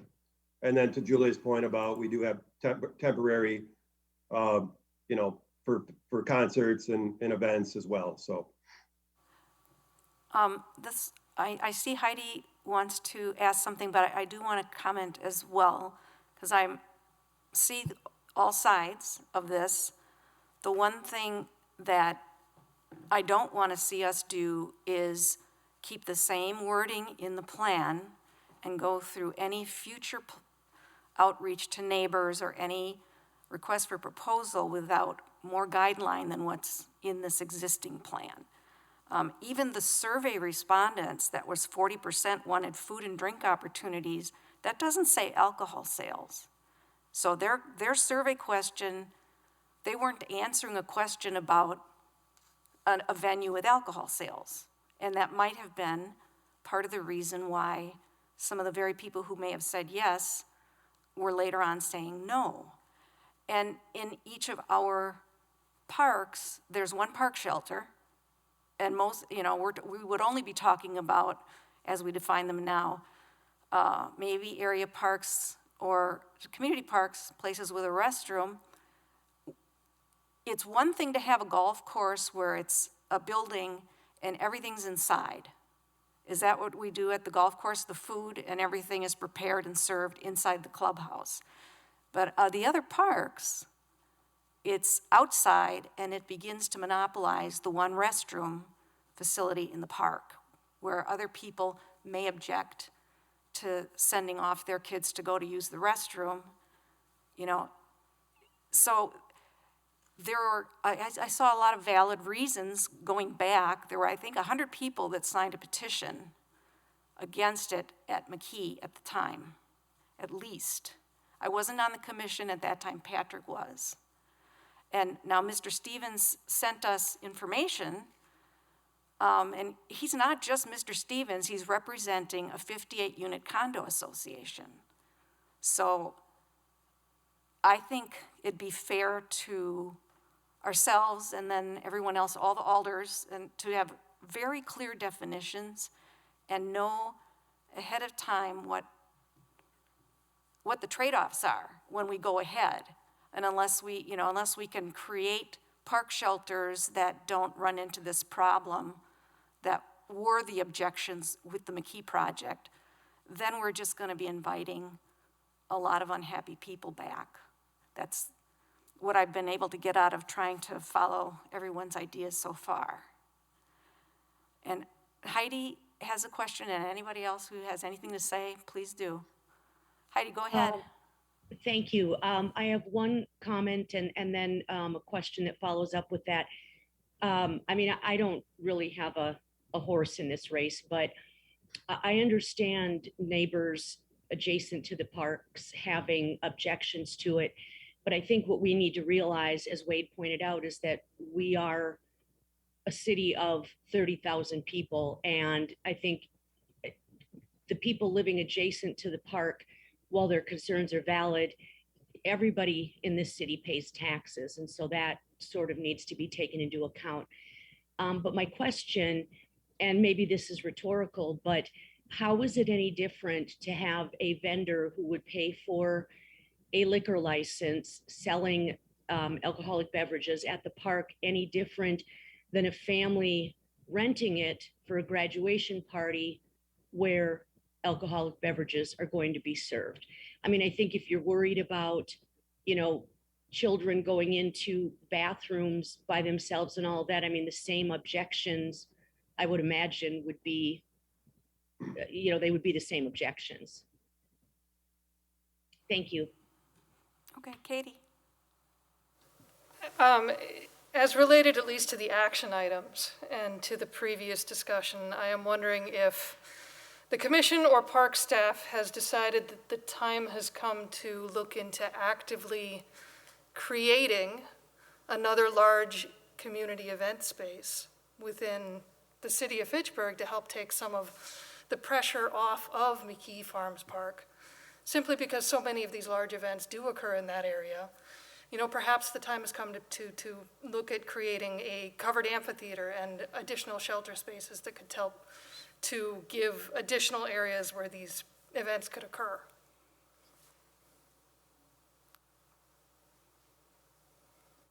And Chris, you have some comments? Yeah, to the beer garden idea, a lot of feedback I heard. I wasn't involved. I may have not even lived in Fitchburg at the time when the beer garden was initially proposed. But you know, many residents reached out to us when they heard we were going to be revising the plan here, and some of them, if not all of them, were asking for beer gardens to be specifically, you know, banned. And so I think that is definitely not the direction we want to go in. They maybe felt surprised because they hadn't seen anything about beer gardens before, so maybe it was just startling to them. They mentioned that it not being in the plan. I'm not sure what plan they were reading because I see a beer garden picture in front of me right here, and it's mentioned specifically, I think, 3 times. So, several people have said, this is a city of 30,000 people. Many of them, like myself, would enjoy going to a place like that. As a matter of fact, I go to Madison's in Olbrich Park all the time. It's, in fact, a great family space. I go there with friends who have children because the kids can play in the park, and we can sit in the sun and have a beer. It's a very wholesome family place. Like, I don't know why people think that because beer is served there, it turns into some bacchanal, but it doesn't. So it's really a fantastic community space and an asset, I think. So ruling it out citywide is reactionary and short-sighted, I think. So for the residents that did not like the idea in McKee Farms Park, I think some of the concerns that they raised that I've now heard about were valid ones, and I completely understand them. But they don't necessarily speak for the whole city, and because that beer garden didn't happen there is proof that the process worked. You know, they made their opposition heard, as is their right to do, and it didn't happen. So, you know, the system worked. Other neighbors might feel differently in a different location. So let's perhaps find a way that we can be more clear in the plan about how, you know, what the options for, you know, these food and drink provisions might be. Maybe there's some sort of clarification we can have there, but yeah, by no means should we rule that out for the next 10 years where this plan is in existence. Thanks. Sarah Schroeder. Thanks. I just wanted to voice my opinion as well, just that echoing Heidi and Chris's thoughts, where I think we have to come in thinking of all citizens. The fact that it was brought up that there is an interest by residents to have a beer hall or beer garden in any sense considered. It was mentioned in the Stoner Prairie survey results that we have. I understand, and I was on the park commission when it was proposed in McKee, and it did not pass. No one is proposing a beer garden in McKee Farms at this time. I feel as though a lot of those residents were frustrated by the process, and it's in the past. Like, I just think that I do not support removing it from the plan at all.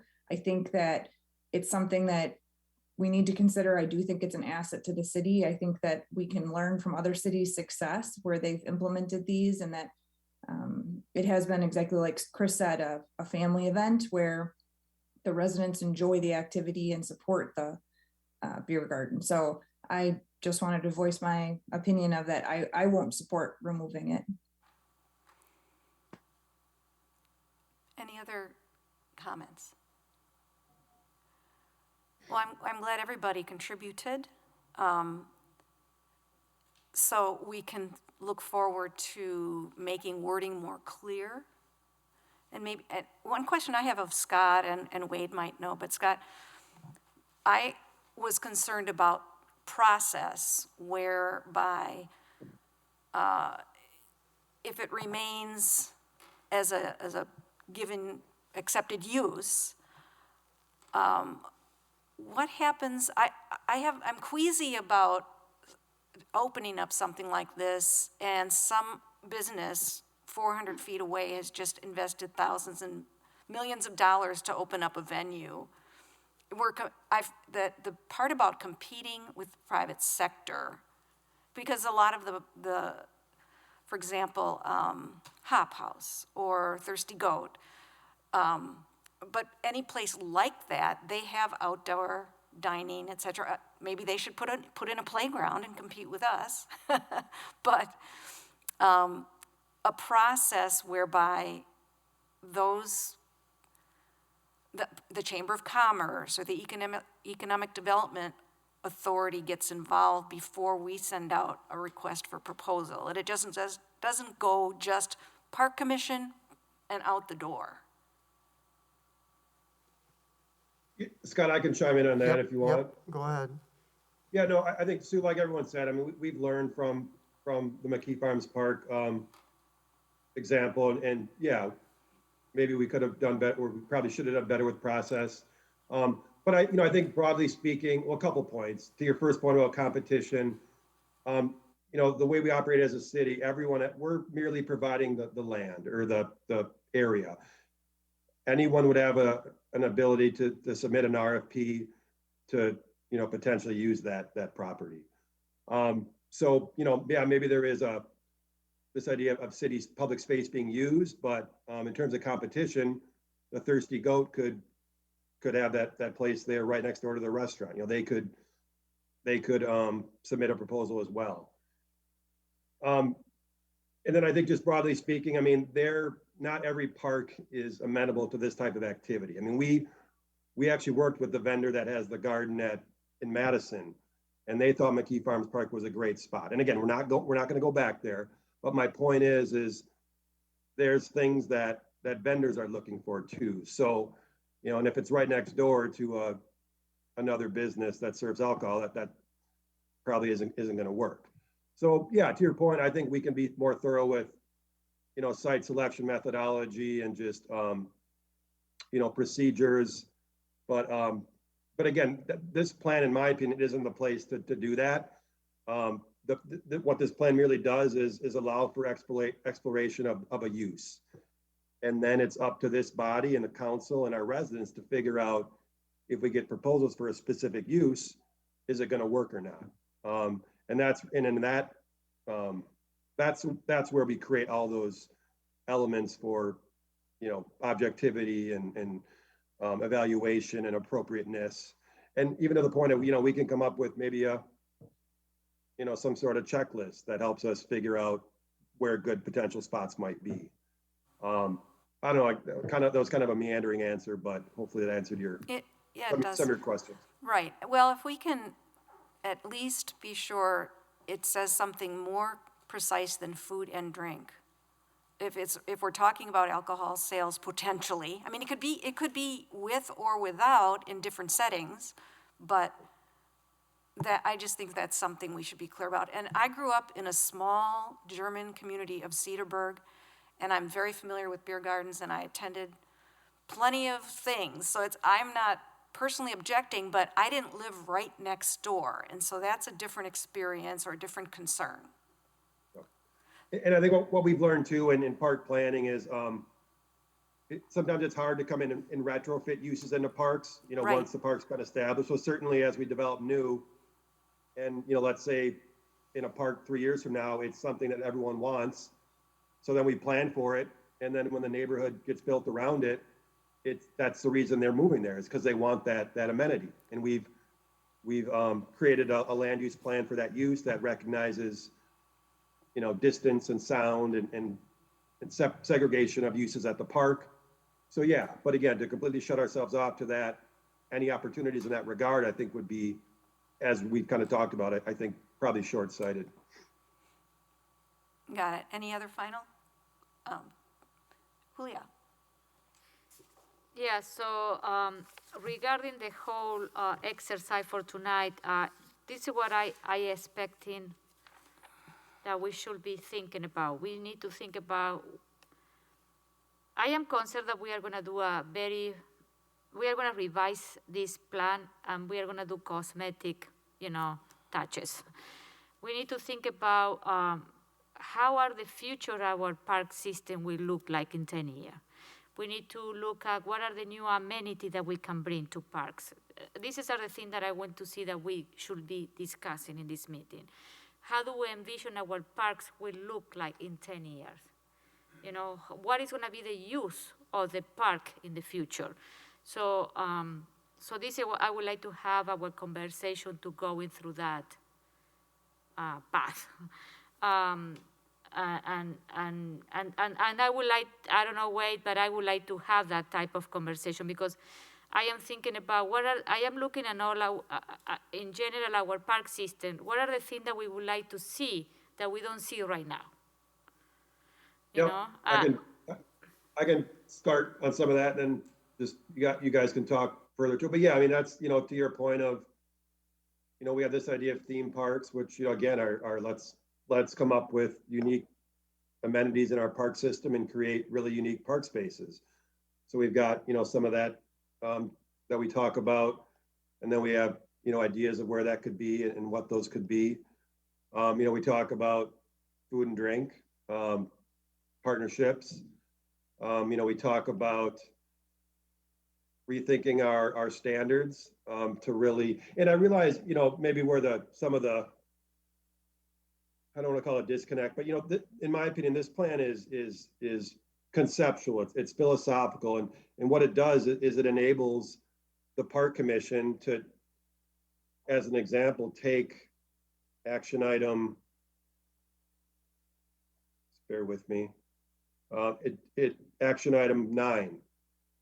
This is about basically designing and landscaping our parks. So what this does is it says City of Fitchburg should do that. But then the next step would be for the commission or the council to task staff with coming up with this and providing, whether it's resources to pay for a consultant or whatever it might be. But then this would be the next step to really put that concept or philosophy onto paper. So again, I guess from a planning perspective, in my opinion, and maybe I'm wrong, but I think this action item framework does provide some of that stuff that you're looking for. But the next step is really to create work plans and work tasks for staff to do these things. I don't know, does that make sense, Julia, or not?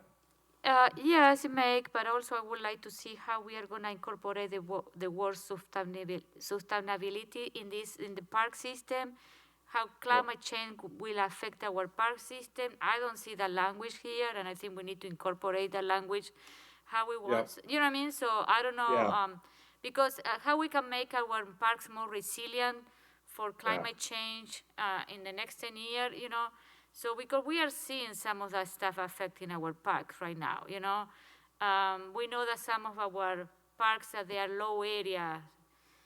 When it rains a lot, they flooded and they stay flooded for weeks. I can see in my Farm Park. So we need to think about how, to incorporate all of that concept into the plan too, and how we can maintain, how we can make our park more, we can run our park in a more efficient way, because, we are now in a bottleneck. We don't have capacity to maintain all the park system that we have, but meanwhile, we are growing as a city and incorporating parks and parks and parks, and eventually, we can see that we are going to start neglecting some of our parks. So how we can avoid that?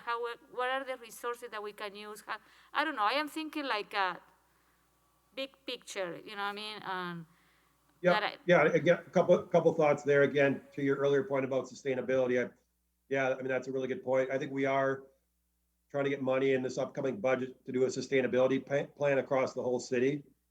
So, certainly if we get money to do that, we could, parks could be part of that plan framework.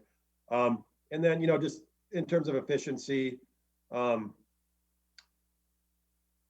and management, again, I think you're seeing this everywhere in governments. I mean, it's doing more with less, right? So how do we keep up with expanding populations with less resources? So a lot of that'll be partnerships, whether it's working with Saris around the bike feature at the hub or whatever it might, or, getting naming rights. Those are all things that we're going to have to continue to explore and, take that next step on. And Scott, I don't know if you want to add anything. I mean, I'm just your planner guy. You're the day-to-day guy, so. Well, and again, I think all of those ideas and themes are in there. We just need to put some clarification where, okay, let's, global warming and I know when we put in new lights or those kinds of things, that when we develop new parks and new amenities, that we make sure that we keep those types of ideas in mind. And Chris is the landscape expert, but it's my understanding of, and Katie's got history with her own personal prairie, but having more of that growth in spaces where you really don't need to mow, you have a lot of carbon sequestration. Those plants are deep-rooted. And I think, and we did, the gentlemen that were before us tonight are beginning to start to take that into consideration. And right. So between the tree, pushing the tree canopy where we can in the parks, and I tall think prairie plants, anything like that. Some of the roots on some of the grasses, I think it's big blue stem, and the roots go down 10, 15 feet, and that's all pulling carbon down and out of the environment. I think we're all becoming more aware of those kinds of things, and we're doing it. And you as park commissioners are going to ask the questions of the developers and myself. And what are we doing? There's been proposals by some other alders to replace grass with prairie, and so I think the message is there, and we're working on it. We are. I feel good about it, actually. So. Yeah, it is good. A quick backtrack to the public art.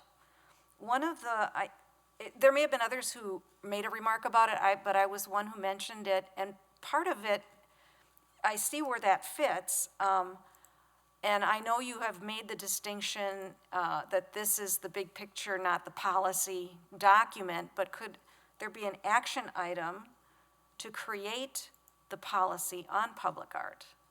Yeah, and almost like like City of Madison, they almost have, I don't know exactly what they have, but almost like standards or, something that really helps you think about, in each park you're going to have a certain amount and so I think we could flesh that out. I'm just trying to get to that. I mean, citizens in a neighborhood may want to do something that they think is wonderful, but it may not fit standards. But if we don't have standards, there's no way to communicate. Well, but even before that, Susan, that's one of the considerations when a new park comes in. Is there public art opportunity? Is there is there prairies? Is there trees? Is there playgrounds? That's another one of the items that needs to be included. Yeah, nice. Yeah, I'll definitely look at it. Maybe I'll see what Madison does, and we can steal from that a little bit. Thank you. Yep. Katie? I have one other question, or I guess comment, and that is that there are several action items that are on this list that are either have been completed or are currently underway? And do staff or park commission members have any specific new goals, new action items to put on here? Is there anything that, that doesn't currently exist within the park system that we feel like should be added to this list? Again, we talked about McKee Farms Park seems to have an overabundance of large community events that occur at that one. Do we want to start looking at another large community event space? Do we want to add a skate park within the next 5 years? Do we want to start putting a time limit on these and not just eventually this is an amenity we would like to see within the community? Does Fitchburg have any interest or current existing spaces that could be developed into a larger passive use only park? Do we want something that has at least 4 miles of mown walking path? We're not looking at adding 10 soccer fields, we're looking at adding a conservation use only park. Are there any other, again, goals that we feel should be added to this list? Go ahead, Julia. Yes, talking about, if we are going to talk about that, I was surprised. I learned this weekend that there is another sport that they're playing in Fitchburg, but there is no in a Fitchburg property parcel. Is an Eagle school, is cricket. And I learned that most of the municipality, especially Madison, are building some cricket fields. I don't know how they call it, field. And I was surprised to see that the cricket that they're playing here in Fitchburg is a community of 600 people that are playing. They have tournament, and I didn't know. I know about the place because I walk during summertime that area, and I found out about the cricket field. But I was kind of like, wow, maybe we should incorporate or, build a cricket field in one of our parks, you know what I mean? We've You know what I mean? So I was thinking one. about what are the other amenities that we can bring there. What happened is when Eagle School said, you cannot play here, we need this parcel for, for other stuff. Maybe it's think about, other type of sport that people are playing and enjoying right now that we don't have, and people maybe can go to other parks, in Verona or Madison because they provide the facilities, So I don't know, thinking about this in big picture. For clarification, we do have a cricket pitch actually in Where? Gunflint Park, yeah, Now, is that that's next to the school? correct. So the school, they're playing and parking at the school, but it's actually a Fitchburg park. I didn't know that. Well, they don't know about that. They think the school is, They pay a lot of rental fee for the use of that field too, actually. oh, Okay. I didn't know that, yes, I've heard that before. It's called the pitch. Oh. It's not a Cricket pitch, field. yep. It's yep. the pitch. Don't ask me what the rules are, but Where is the park? Where is the park? It's Out the by, where you see them, by Eagle School, but that is a city parcel. Oh, they told me that they told me that it was a Eagle School parcel. Oh, well, maybe this is no, what they told me. city, that's city of Okay. Fitchburg Park. Ahead of the curve again, Scott. Yeah? Yeah. Any other comments? I had one follow-up to Katie's thoughts. Again, I like that idea of thinking big about, unique spaces over the next 5 or 10 years. And again, I'll point back to this action item number 1, again, kind of these signature theme areas. And in my head, two of the ideas that Katie mentioned, again, we're kind of talking about. The first being nature, maybe a large park devoted to passive recreation, and then culture, kind of a central gathering spot. And I think where I want to maybe tweak this is maybe get less specific with, well, I don't know, maybe we want locations or maybe we don't. But again, I think some of that framework is here. But to Katie's other point, and something Scott and I have talked about that might help just kind of track the plan implementation a little bit better is to come up with, kind of and sometimes it's overdone in plans, but I think it could work here, kind of having a near-term, mid-term, and long-term designation for various action items. So, we would designate 3 or 4 of these items near-term, and those are the priority over the next 2 years. And then staff's priority is to get those done. So if that's something the commission likes, we can put that in the framework, when we come back with a final draft, so. Yeah, I think that near, That mid, and helps us, long-term right. makes sense. I see other people shaking their head. Yeah. And, on those big ideas like that Katie has, and even the Moraine Edge Park is a big idea. These are big, expensive ideas. This is where I get heartburn because, and why I'd love to snap my fingers and have this public-private partnership. But I understand how difficult it is to create one, but how do you get there otherwise on some of these big Right. ideas? I want to tell you that is in the CIP plan for 2029, I think so, it's good. The Marine Edge. Yeah, they've Gabrielle got it added it back in in. there, yeah. yeah. And one other quick thought there, and, we've kind of been recently talking about this idea of an ag park, again, which was in our document. And, I think the value in thinking big and putting it in a policy document is then we're ready for when the private parties come to us. Because as an example, the private developer in Terra Vesta had the same idea. And we had it on paper, we'd just been waiting for kind of that good partnership. And then he came to us, and I don't know at what level the egg park will happen or at what level there'll be private support. But point being is, you get the idea out there and then you get it in a policy, and then good things tend to happen. So, and same thing with the bike feature at the hub. Once that word got out on that, Saris, our local bike company, they were all over that and want to be a part of that as well. So, Any other remarks, Chris? Yeah, I have a very little thing and then a bigger thing. We had a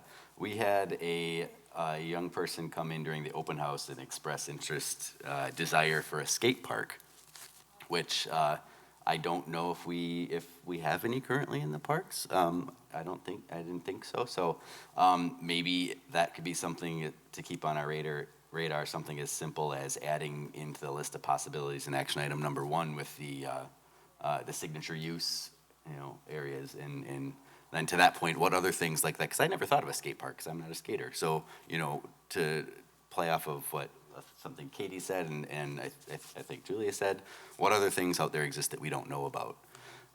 So how can we figure out more things like that? But yeah, just to give them credit, let's maybe see if we can add that in one of those things that we could keep on our radar for a signature theme somewhere. Bigger thing. I don't know if for some of the land management, eco green nature type of things that are sort of theoretically addressed in other action items. I don't know if we're really addressing that appropriately enough. So I think that might deserve its own action item for the new version of the plan. How can we specifically reduce our impact in several ways? So one thing we just talked about a few months ago was reducing turf in parks where turf isn't necessary. So if we reduce turf areas, not only are we not mowing it and maintaining it, so then we don't have that that staff input, that carbon footprint, but also that has positive environmental consequences too. So these two things got to go hand in hand. So as our park system grow, which clearly they are going to keep growing quickly, how can we, and as our staff resources do not grow with it, how can we reduce? See, this was a jumbled thought in my mind, and I knew I couldn't verbalize it well. But so we can reduce the amount of input we need to provide from a staff and resources level while increasing sustainability. So I think that's something that could be spelled out in an action item, as a goal moving forward. Right. Because Featured on its own. Yeah, Instead yeah. of, it's interspersed in several, but perhaps it can get its own. Yeah, I think I would very much like to see that on its own, because it doesn't really get the clarity or attention by being broken up into other items. So I think that it deserves a bit stronger focus. Anybody else? Katie? I have one more, and that is, I wasn't sure if Chad in the Recreation Department had the opportunity to provide input on here. Are there any, I guess related to our recreation opportunities, are there things that have been requested by residents that we don't currently have the facilities to be able to host? Or are there recreational activities that currently occur that we are limited in the number of classes or whatever that we can provide because we, again, don't have enough space or don't have specific amenities? And should they be added as potential action items? Yeah, I can talk a little bit about that. Certainly, before the pickleball courts were built, that was obviously a big one that we heard a lot about. Now, obviously we're a little bit limited in terms of, whether it's fitness classes or, dance programs. We're basically, utilizing multi-use space, if you will, at the community center. It would certainly be, ideal to have, probably a little bit more dedicated space towards some of that stuff. And obviously, we get into, indoor facilities, basketball courts, that type of stuff. Now, obviously, we're a little bit limited there in terms of, reliant on the Verona School District primarily. And, obviously, first and foremost, that space is going to go to their needs. So, we're, kind of second in line there. So, so certainly, those type of facilities would probably allow us to have some more flexibility with our programs, if that makes sense. Yes. Thanks.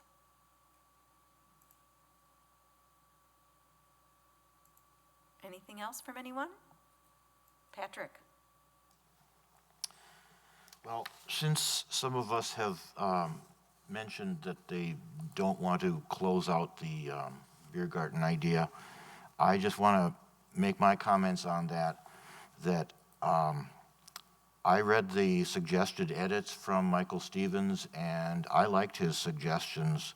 I would be in favor of them to try and eliminate that infamous former proposal. He also forwarded an email to me that he received from the mayor, and there's one part in here that is significant, where the mayor said that he understood that the staff is removing this. So the mayor believed that was going to be cut out of this plan. I don't know, what happened after that. Just on the whole general proposal, I just want to say my top objection to that kind of a proposal was the idea of turning over a park shelter in a park, any park, to a private enterprise. And I think that was a very bad idea because it's a public building. It's kind of in the same way, we would never allow a private business to come into any park and set a foundation and build their own building. Not even if it's not for alcohol sales, just for anything, we wouldn't allow them to come in and build their own personally, privately owned building of like a branch of a restaurant or something because it's a public park. A food cart is temporary. A weekend festival or a one-day event or so with alcohol sales is okay. The Nine Springs Golf Course seems to be a special situation, so that's kind of interesting to think about that one. But there was just so many objections to that past proposal. I don't know how this would fit into an action item, but I would like something clear where the park shelters in all of our buildings are public facilities and they should remain that and available to all of the public and not ever considered turned over to a private business. Another thing that Michael Stevens had mentioned is on this current park and open space plan, he said if you do a word search on this, you will not find anywhere the word alcohol or beer. But the way that I see this here, one picture says 1,000 words, and that one picture, I don't know, maybe there's two, of a beer garden, just put the idea right out there, even if it's not stated in the wording, it just puts the idea of that's something that it is acceptable. So again, I liked his edits, I liked his request, and I would support it to remove that picture so as to get that out of people's minds. Julia, you had, No, my only comment that we allow a private company to run a business in a public shelter, so we have to be careful how we say stuff, because we are allowing our private company running a public shelter in Nine Spring. So, so it's not like we are not doing this, so. That's true, and I agree, that's a sort of a special situation, and it's interesting to think about that, and yeah, that works well. So somehow there it works, but this past proposal, yes, we killed it. Somehow, like we talked about way in the beginning, the process just didn't work right. It was the idea of, I don't know, it was a sort of a staff and a private enterprise proposal to do this, and the idea of, or the pitch to the public meetings, which I attended, was we're going to do this, this is coming. And then from there on, it was a whole lot of effort to kill it off. I have a And question. it shouldn't be that way. I have a question. That's not right, that's not right. It was an open discussion, and staff it wasn't staff's decision. If staff was going through the process, and it was stopped. Staff was not working behind the scenes with a concessionaire to do anything. Nothing was predetermined. I have a question, Scott, just to make sure I understood. And I appreciate Wade. I think we do need to turn the page, and yet at the same time, make sure we've learned lessons and don't repeat things that we can avoid.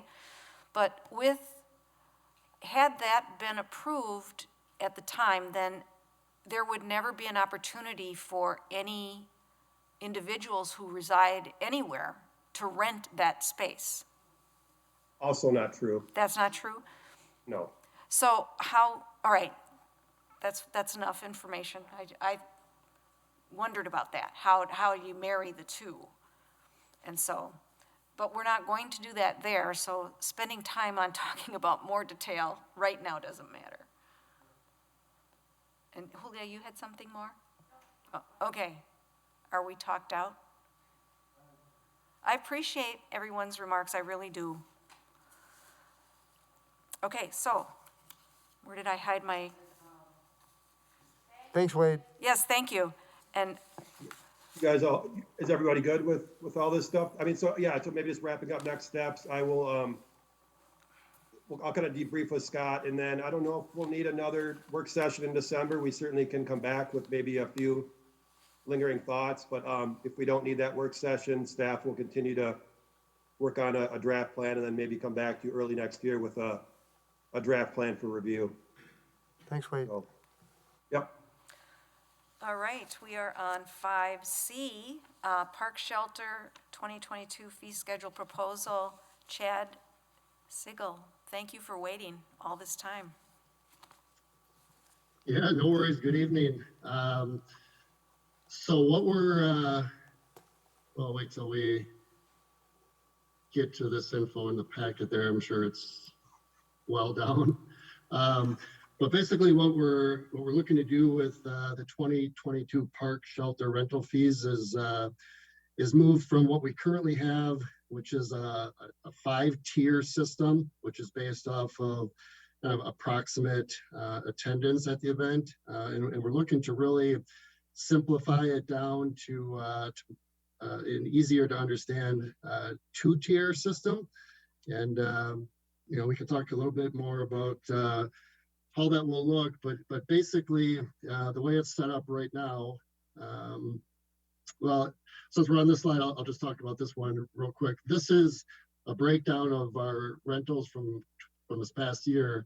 And you can see, we had a total of 385 total rental days. And then you can see the breakdown in terms of, the number of rentals at Greenfield, Swan Creek, the various park shelters. And then again, within there, how people would reserve shelters is give us their estimated attendance. So for example, our first tier, if you will, is basically if you anticipate having up to 49 people. The next, and then with that, we break it down resident, non-resident. We have the Monday through Friday, and people pay a little bit more if they're going to be reserving on a Saturday or Sunday. From there, the attendance jumps up 50 to 149, and again, so on and so forth until we get down to the large special event. So what we're proposing to do, just because last year we had no rentals that were actually in that resident 500 plus, non-resident 500 plus, is eliminating that column. We'd also are proposing to eliminate the large special event column. And part of that reason is just to kind of make it more equitable for everybody. For example, we have some which are considered large events, which may be reserving a park shelter for 1 day or 2 days, and they're paying $900 for those, for that day or 2 days. Yet we've got some larger events that pay that same $900 fee, and they may be using the shelter for 4 days.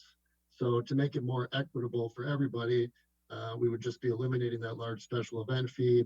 And then, they would fall into, if you want to reserve the shelter for 2 days, 3 days, 4 days, whatever it is, you would pay the same cost that anybody else would pay for using the shelter.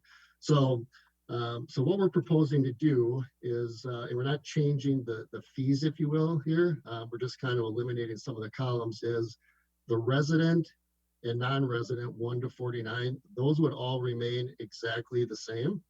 Now the attendance there would basically go, instead of up to 49, it would go up to 99.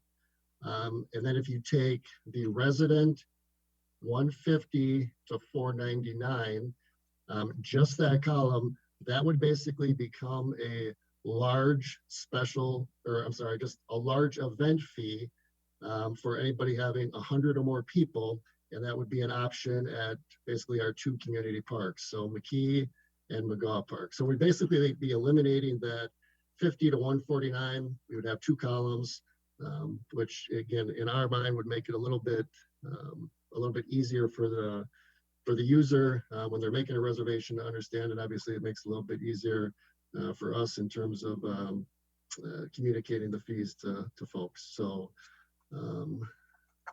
And if we just go back a little bit, because if we go back to this, so you can see the number of rentals. Again, we'd be proposing to eliminate the 50 to 149 category.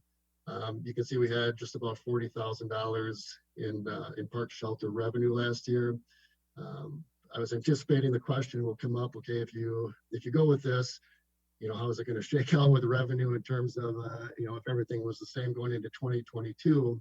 So if you take those 13 rentals at McGaw that were in that 50 to 149 category, in 2022, assuming everything was the same, 5 of those rentals would actually go over to the 1 to 49 category.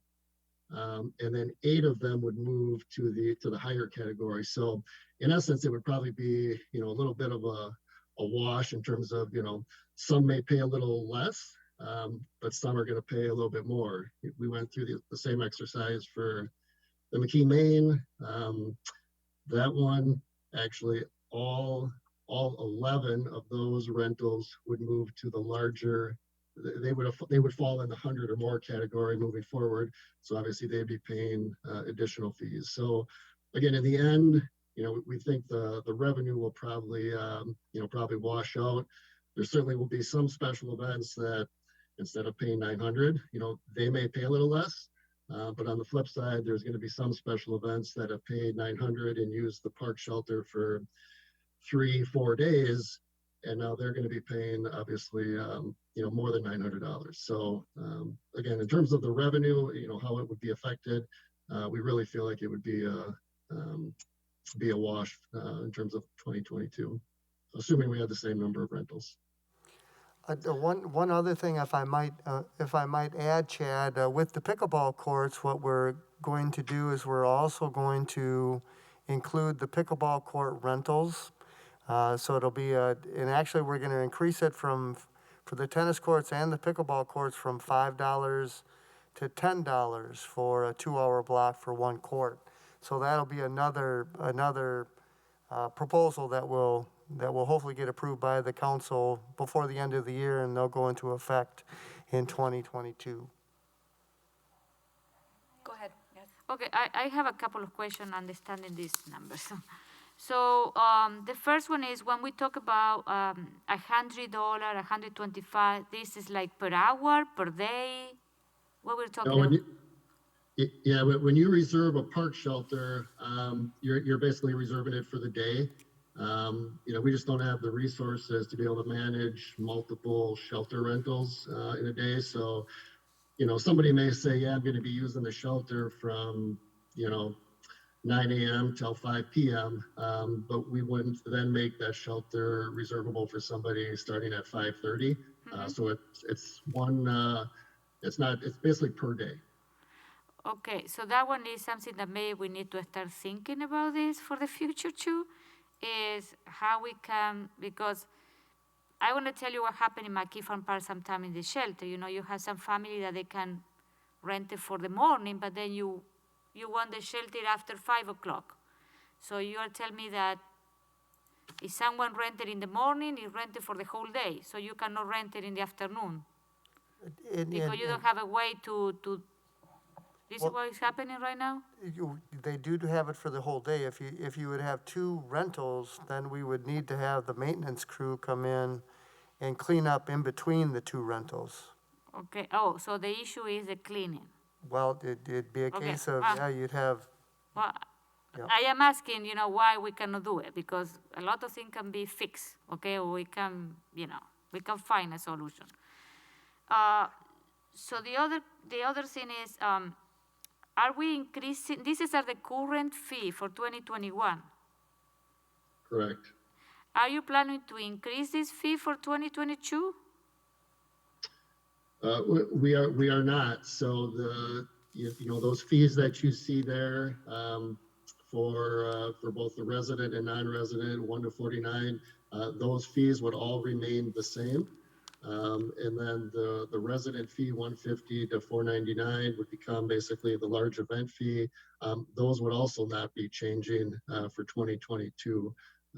We did change the fees, I think, a couple of years ago, and obviously it's something that we can look at in the future. But we don't have an increase in fees proposed for 2022.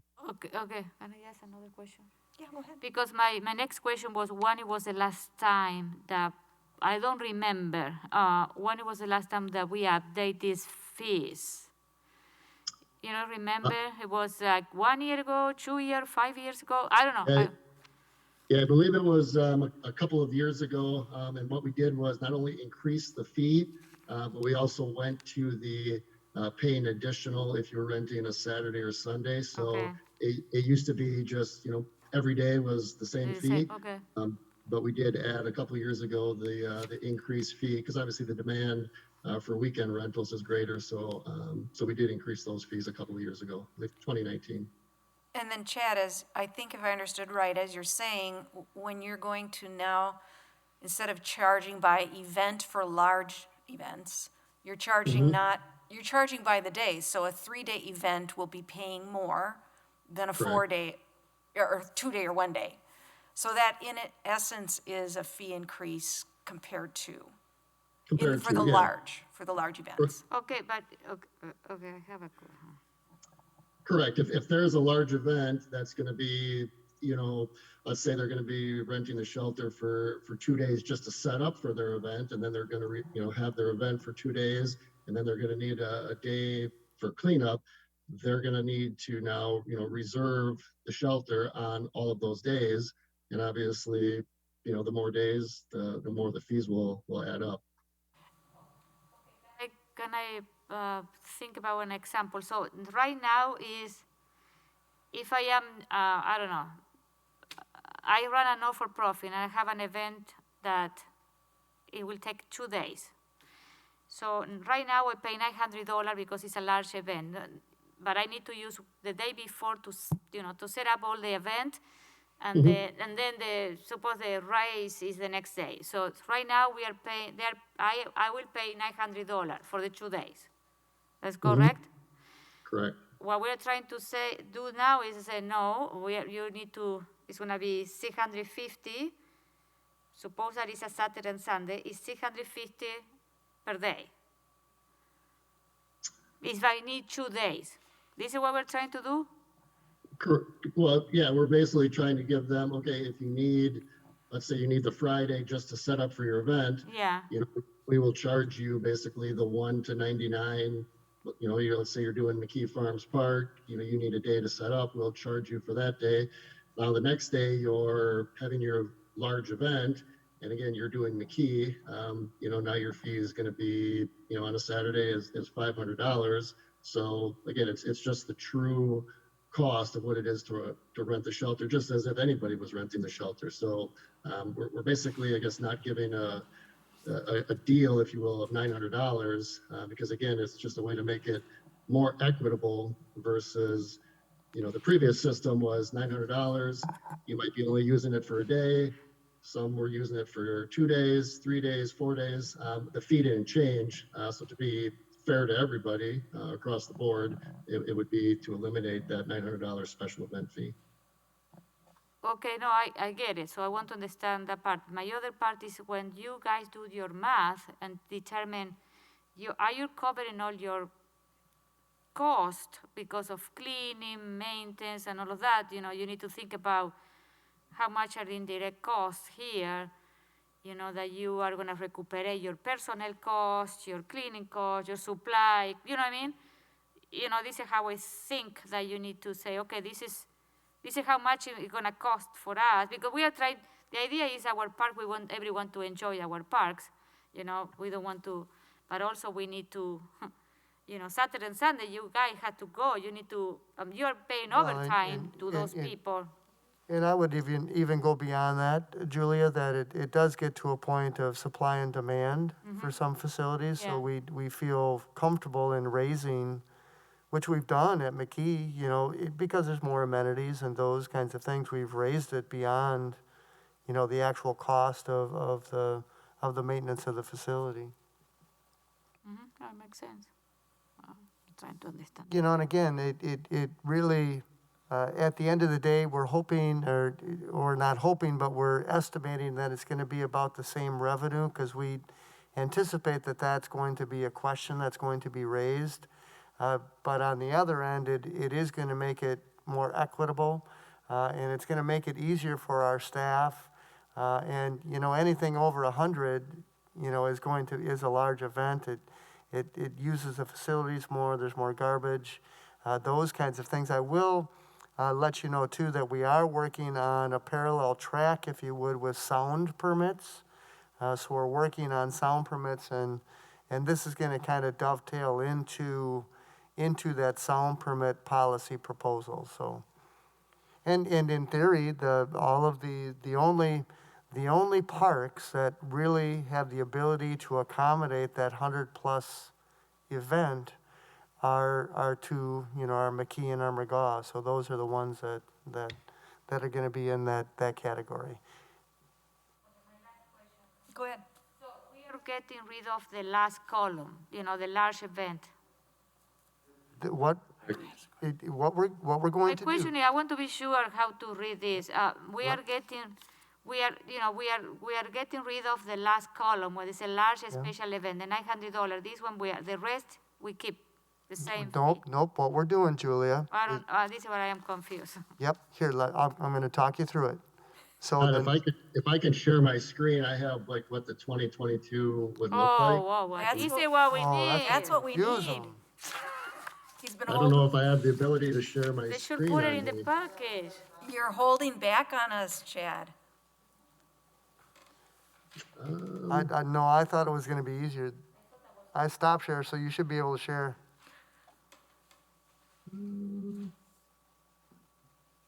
Well, if it can't be shared, he can forward it to us after this meeting? Well, he's working on it. Okay. Working on it, hold on. But I want to tell you something for next time. Please add this in the package, because how we can. Yeah, well, here it is. Yeah, but I don't have it in the package. I don't know. This is the first time I've seen that. Okay, and I want to point out that from this side of the room, we can't read those numbers. It's right, like hold I on. say, what I was going to do is I was going to walk you through the current The Is that current, better? the current one, so if you, That's bigger, I can read that. Keep going. Okay, now you're getting there. Good, Now I'm getting there?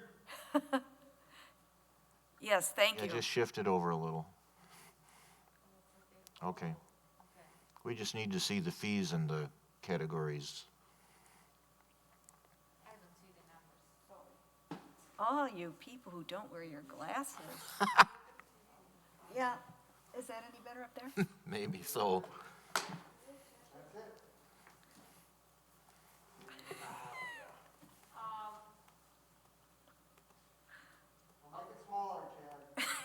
Is- Shift to the left. there you go, right there.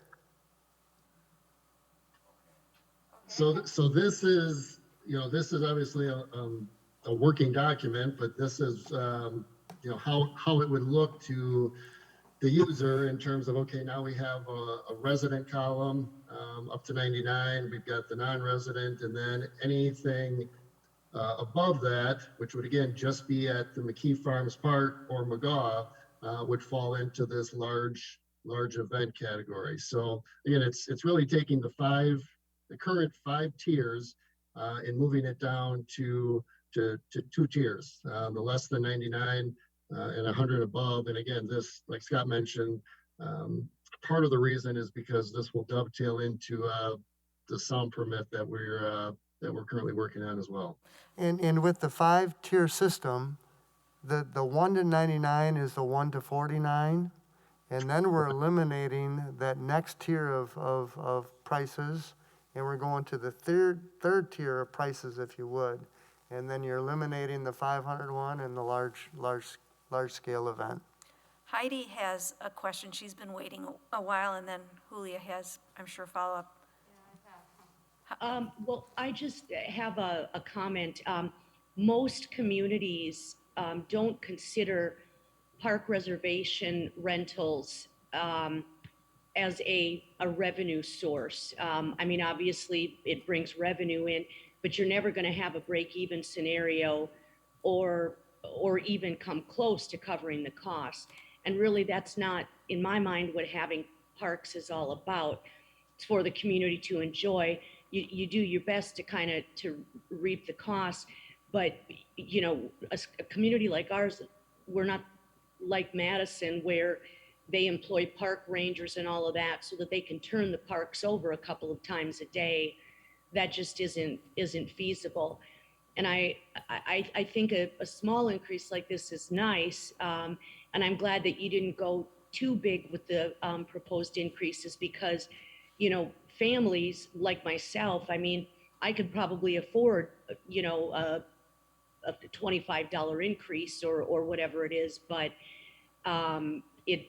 anything more than that, if I'm going to have a graduation party or a family reunion or something like that, it's probably not going to be feasible for me, which sort of would price me and my family out of being able to enjoy the Fitchburg parks. And just to clarify, Heidi, we're not raising any fees. We're just eliminating a couple of the different tiers that we did have. So the fees are going to remain the same. We're just streamlining the 5 tiers to 2. Yeah, no, I get that, and I agree with it. I think what you proposed here is really, really nice. Thank you. Okay, Julia. Question, Scott, did Misty see this? Did you talk to Misty about this? Misty Dodge? No? Okay. Okay, so my question, I want to be honest with you. It's great that you want to do that, but I don't think that the numbers for the large event, if we look at the number there in 2 days for a large event, we are going to be charging less than for 1 day. What we are charging now. So I don't know if the math is there. I think for the large event, this large we have corporations that they're renting the McKee Farm Park. I have seen it, So I think we need to, revise those numbers for the large event, When you have a company renting the park for 2 days. so they can pay how much?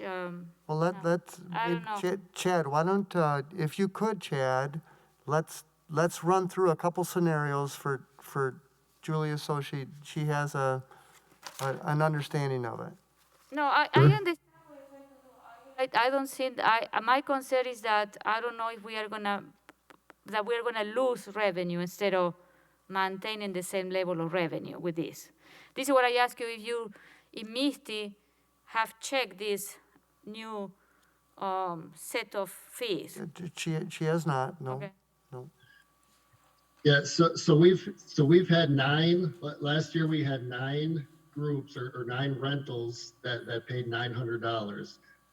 So, I think the question is, going to this, are there going to be, is everybody going to be paying less than 900? The answer would be no. Certainly some of them will be. It may also force some groups that have in the past, reserved 3, 4, 5 days at $900, it may force them to be like, okay, do we really need all of these days for our rental going forward?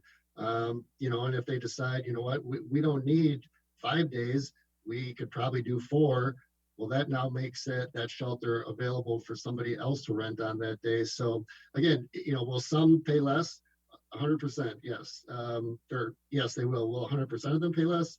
No, we'll definitely have some that, again, have used it for multiple days that, if you're having an event, a large event at McKee Farms and you're going to use the indoor, you're going to, on a Saturday and Sunday, you're going to pay $500 on Saturday and you pay $500 on Sunday. You're already over that $900 that they would have paid in the previous year. So, and that's not to mention any type of setup that they might want on a Friday or clean up on a Monday. So again, the math, we felt like it was a wash in terms of some paying less, some will definitely pay more. We certainly were aware, Julia, that the revenue question was going to be brought up. So we made sure that we went through those exercises to ensure that, as Chad mentioned, that we're going to be about a neutral revenue. So that's kind of in Festa Italia, they'll end up paying $1,700 instead of the $900. Another group might end up paying 5 instead of the 9. So we did our homework as best we could, and we're confident in saying that it is going to be revenue neutral or close to it. So. I don't trust your number. I would like the finance director to take a look at this first, before we approve it. That's it. Well, and actually what we're going to do is we're getting information and feedback from the Park Commission. And then what I'll do is I was going to refer it out to the Common Council in November. It come back to the Park Commission in December and then be approved that first meeting in December on the 14th. So the Park Commission will see it again in finance and the council will see it at the end of the day.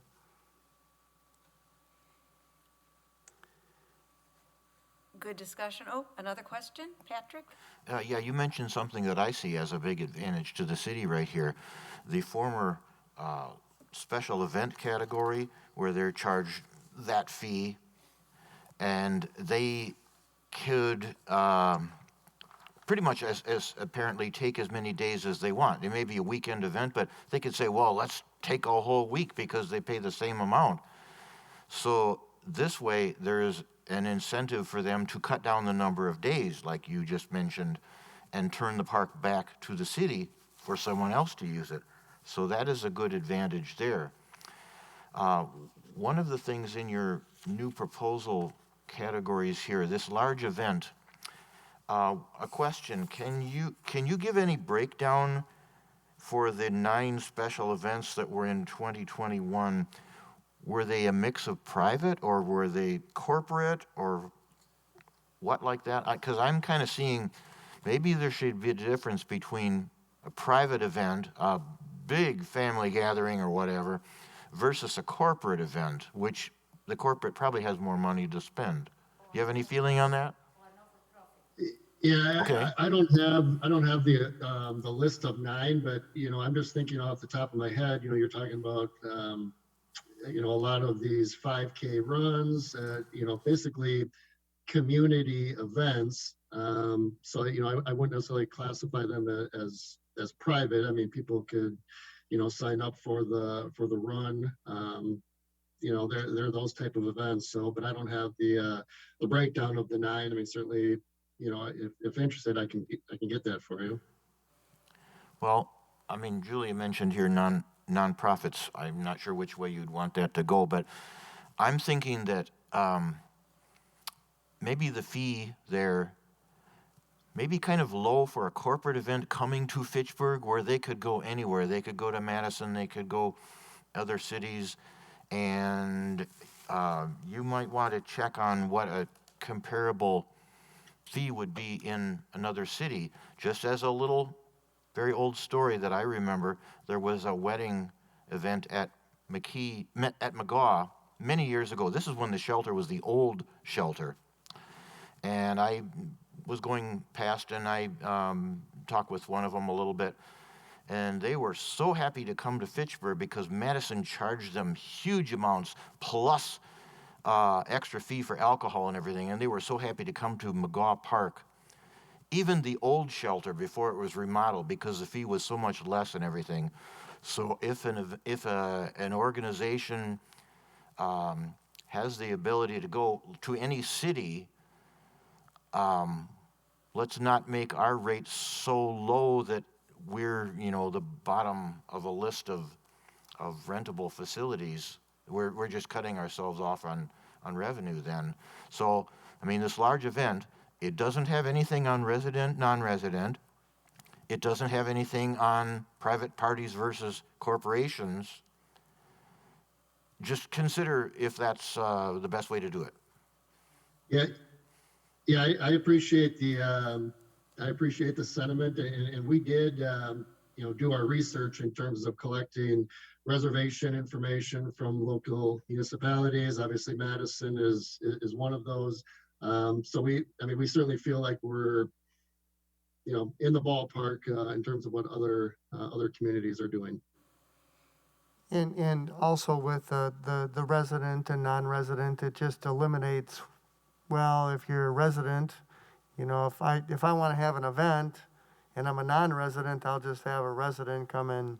Yes. So that just, I know there's tricks to play with this system. it just eliminates that question, and it makes it clearer for everybody. Well, that's a little bit of my point also.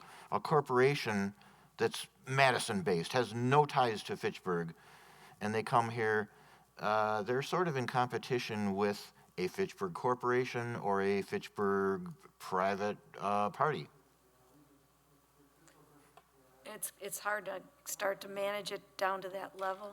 I know there's things where, you can always find somebody who lives, who claims to be a resident. And at the end of the day, we were really, like I mentioned at the beginning, trying to create clarity, trying to create consistency, fairness, and just try to help everybody all around, so. And I will add that we probably are ahead of the curve in terms of the additional pricing for a Saturday and Sunday. That's not something that we've seen in very many other municipalities. But so that may, in one regards, be where we're ahead of the curve. Okay, Patrick, and then Julia has another question. Okay, and then I have a question about your rentals, your previous page that we were looking at there. Just on the numbers, this seems out of place to me. It says McGaw in the low category 1 to 49 was rented 49 times, which is more than Swan Creek, more than Hugel Jamestown, more than McKee Kids Crossing.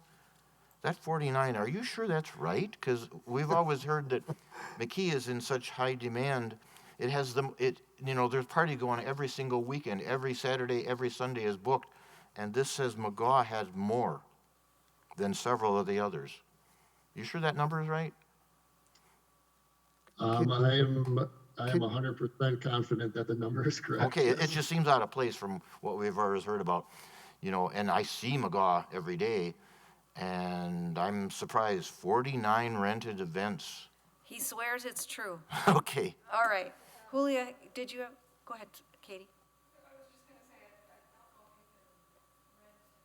McKee indoor without the outdoor? I'm sorry, I didn't hear the question. Can you rent McKee indoor without the outdoor? No. So the numbers you're looking at are broken apart, but you have to add McKee outdoor and the McKee outdoor and indoor to get the Correct. number I of mean, rentals. That So might explain it. It's both lines. I mean, that makes it a little higher. one That would shelter. be 52 There you to go. 49, Now we're close. Julia? closer. The last thing is, maybe we should add like a fee for the large event, private, a corporation, not-for-profit, and other families, you know what I mean? Because I think we should charge more to corporate than not-for-profit organization. I agree. Can we do that?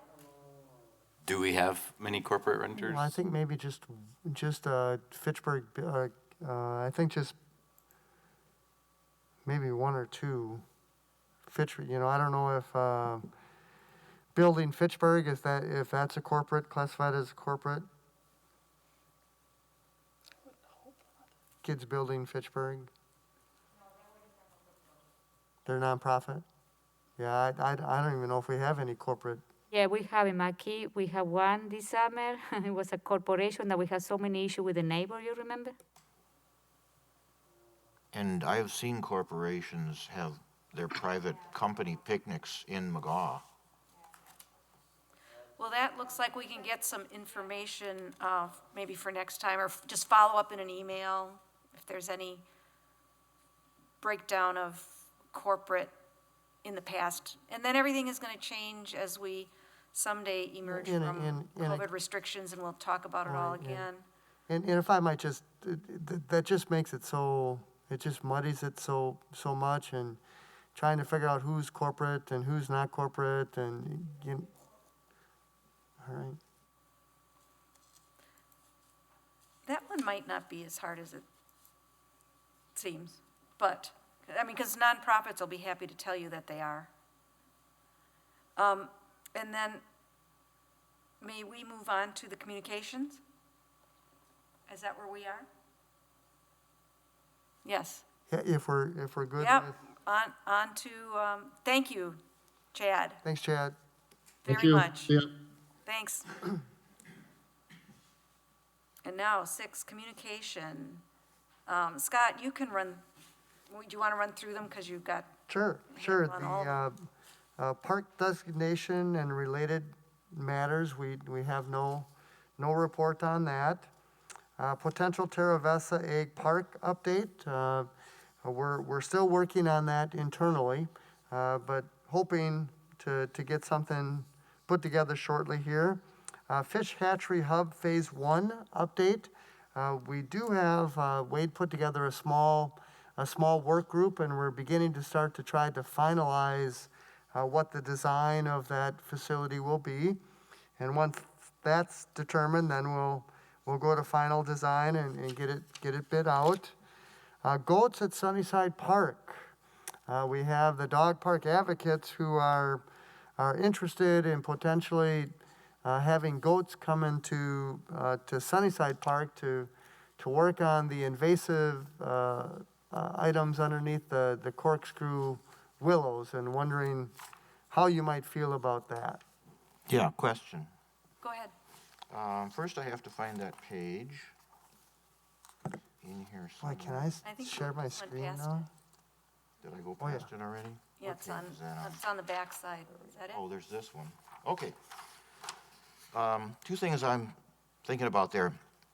How are the dogs gonna get along with the goats across a fence? Well, then, what we'll do is, if you're familiar with the dog park, right? Obviously, What I'm we'll one of do the is, dog park advocate members.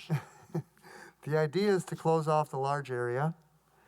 They would electrify a fence to keep the goats in the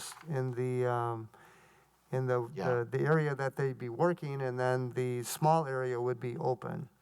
And they're thinking it would only be 3 days is actually. Wait a minute, do you mean would the large area be closed to dogs, or you would split it with a temporary electric fence? Nope, the large area would be closed. And actually, the corkscrew willows are in the large area Western portion. half. So those, So that why would you area, need to close off the entire large area? If you can put an electric fence or a separation, maybe a double fence or something, straight north, south through it to close off the western part for the goats, because that's where the goats are gonna be. They don't need to be on the eastern 2/3 of it where it's just grass, well, right? when we spoke with the dog park advocate representative along with the goat folks, they thought it would be best to close off that large area. Okay, And then we would open the small area and then have the fence around the okay. corkscrew willows. Are the goats going to eat the grass in the lawn area? They wouldn't be in a lawn area. They'd You're gonna, be- okay, you're gonna restrict the goats to just the western third, I will call it, where the heavy grass and the bushes and everything, it's very dense in there. Yeah, where the corkscrew willows are? Yeah. Yep, that's the area that they're going to be. Okay, but are they gonna be restricted to that, or they have the run of the whole large area? No, they'll be enclosed with an electric fence in that area. Okay, all right. And then in the wording in the bottom right here, there's wording about I agree, blah, blah, all this back and forth, I understand. I also understand if the job takes longer than predicted, I agree to pay an additional $150 per day until the job has reached completion. Who decides when it's completed, the goat people or staff? I think it would be a combination of both. Okay, But they're estimating that in 3 days would be, and they're gonna bring in 40 goats, so. yeah, you know, I'm it's just a gonna- little concerned about how this endpoint is decided, where they say, no, we gotta do another day, and another day, and another day. No. I have a question. So who's monitoring these goats the whole time? What we'll do is the Parks Department will have to check the fence daily and then also fill water buckets. If they get out somehow, because one or four or five, then we're paying for the goats, and/or they're on the wrong side of the fence eating all the brand-new specimen trees that have been planted all You over. get that, yeah. Because they'll like those a lot better Oh, than yeah. they'll like the Oh, yeah. buckthorn and honeysuckle, I'll tell you right now. We'll make sure we keep an eye on them, that's for Well, sure. I'm serious. Oh, It's no, a lot I of agree. money. I agree. I agree. I would just want to reflect that this did work well at the Grace Hospice Center several years ago. There were goats over there in the front of their parking lot right up against East Sherrill Drive, a couple of days or something like that. And it seemed to work well. I just drove by and And we're, saw them. you know, It we're worked just, fine there. I'm just concerned about some of the, dogs and But also, interference and whatever. the advocates do not want a follow-up with an herbicide treatment of anything. correct. So the And, goats are gonna just eat stuff that is going to grow back. well, the hope is that they'll come back again. They'll come back twice, and then and again, we're just Well, trying they're it, fertilizing it as they're going along, you realize, so right? it's Right. gonna grow back. And- And I know the city of Madison is doing it in a couple different spots, so we're just trying Yeah, it. it it's- makes it more usable because any dog walking in any part of that comes out covered with burrs, so it's good. Yeah, It's just, it's not permanent in any sense. well, It makes an improvement. and if anything else, maybe it'll get to a condition where people, the dog park advocates, because they've been going in there trying to Right. do it, and it's just so hard. It is. So if you get them in there and knock it all down, and then maybe it's more efficient for humans to True. come in there and then do some additional work. And the dog park advocates are willing to pay half of it, so it's kind of a partnership, and we're trying to do something new and see if it works kind of thing. And I like the idea, because it is very thick in that western part, because you can only walk on the paths. I mean, the dogs will try to get in everywhere, and of course, bird plants are a problem, but you can't walk through there except for on the pathways. And the other thing is, I don't know the reason, but a Grace, as far as I know, hospice center there on East Sherrill only did it once. Well, so you guys good with it? We'll try it and see how it goes. Very good, very good. The next item was Resolution 18021, the Teen Center engagement. That was approved by the council. I wanted to let you know. The inclusive playground earthwork was approved and actually was completed today. And what I'm going to do is get some pictures tomorrow. And I did want to report too that with the work of Anna and Joran, we did spade that oak tree out of there. So hopefully it'll make it, but we. Where did it go?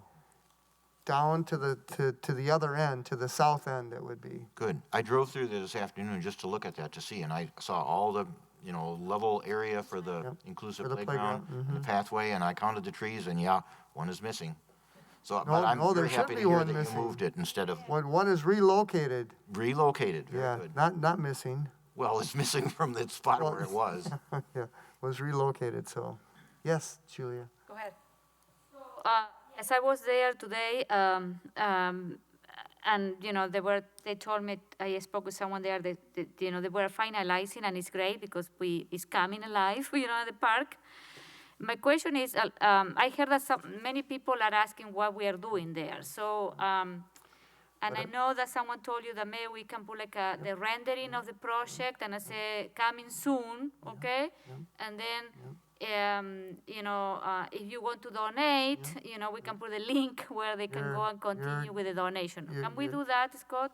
You're ahead of me, Julia. What I was gonna do is like I say, I was gonna go take pictures and send it, to the council and everybody, but also to our inclusive playground group and suggest the same, and actually the parks guys suggested the same. Hey, coming soon, and maybe, Jake and the fundraising group could put something out there. So we'll suggest that to them. And actually, Cece and the rec department, she went out and took pictures, so she'll get it on her webpage and all those kinds of things. So we're trying to do a good job with it. Inclusive playground, the port in place. The contractor is willing to keep the price until the end of the year, so that's going to be another thing that we're going to try to push through by the end of the year for the port in place. I did mention to you a little bit about the sound permit. We're working through a little bit of a process to update the sound permit process. Holiday party, that is going to be virtual again this year due to COVID.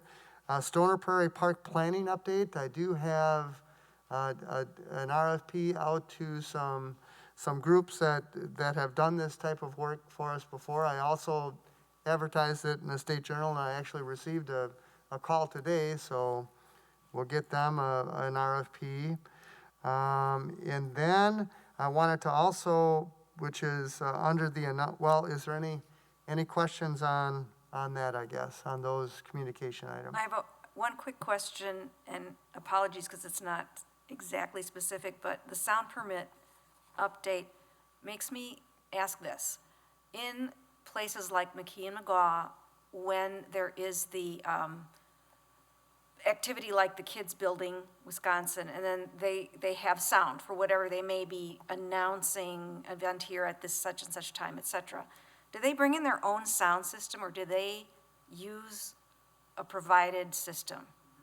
They use their own system. Okay, because one of the things I saw in her first, just a future thought down the road, another expensive course, but a system that is created for that park that the city owns, that vendors are required to use because it directs sound only in certain directions. We're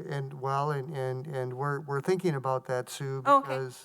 because like you say, we could then control. Yeah. We can control the decibel levels, we can control the direction, we can control all of those kinds of things. So good. those are some of the things that we're considering it with the sound permit. Oh, okay. And actually, the idea of there's only 2 parks in which sound permits can be received, and so we are working through that whole idea. Oh, thank you. Patrick? Yes, I want to bring up something. Quite a few years ago, and relative, Patty Anderson was the city clerk, and I know Carol Poole was on the council, so that's that many years ago. I attended a Public Safety and Human Services Committee where I made a proposal, and they liked it a lot. And I said, for McGaw, McKee, or any park that's going to have a sound permit applied for, give them a just plain drawn-out black and white map of the park and require them to show where they propose to put their speakers.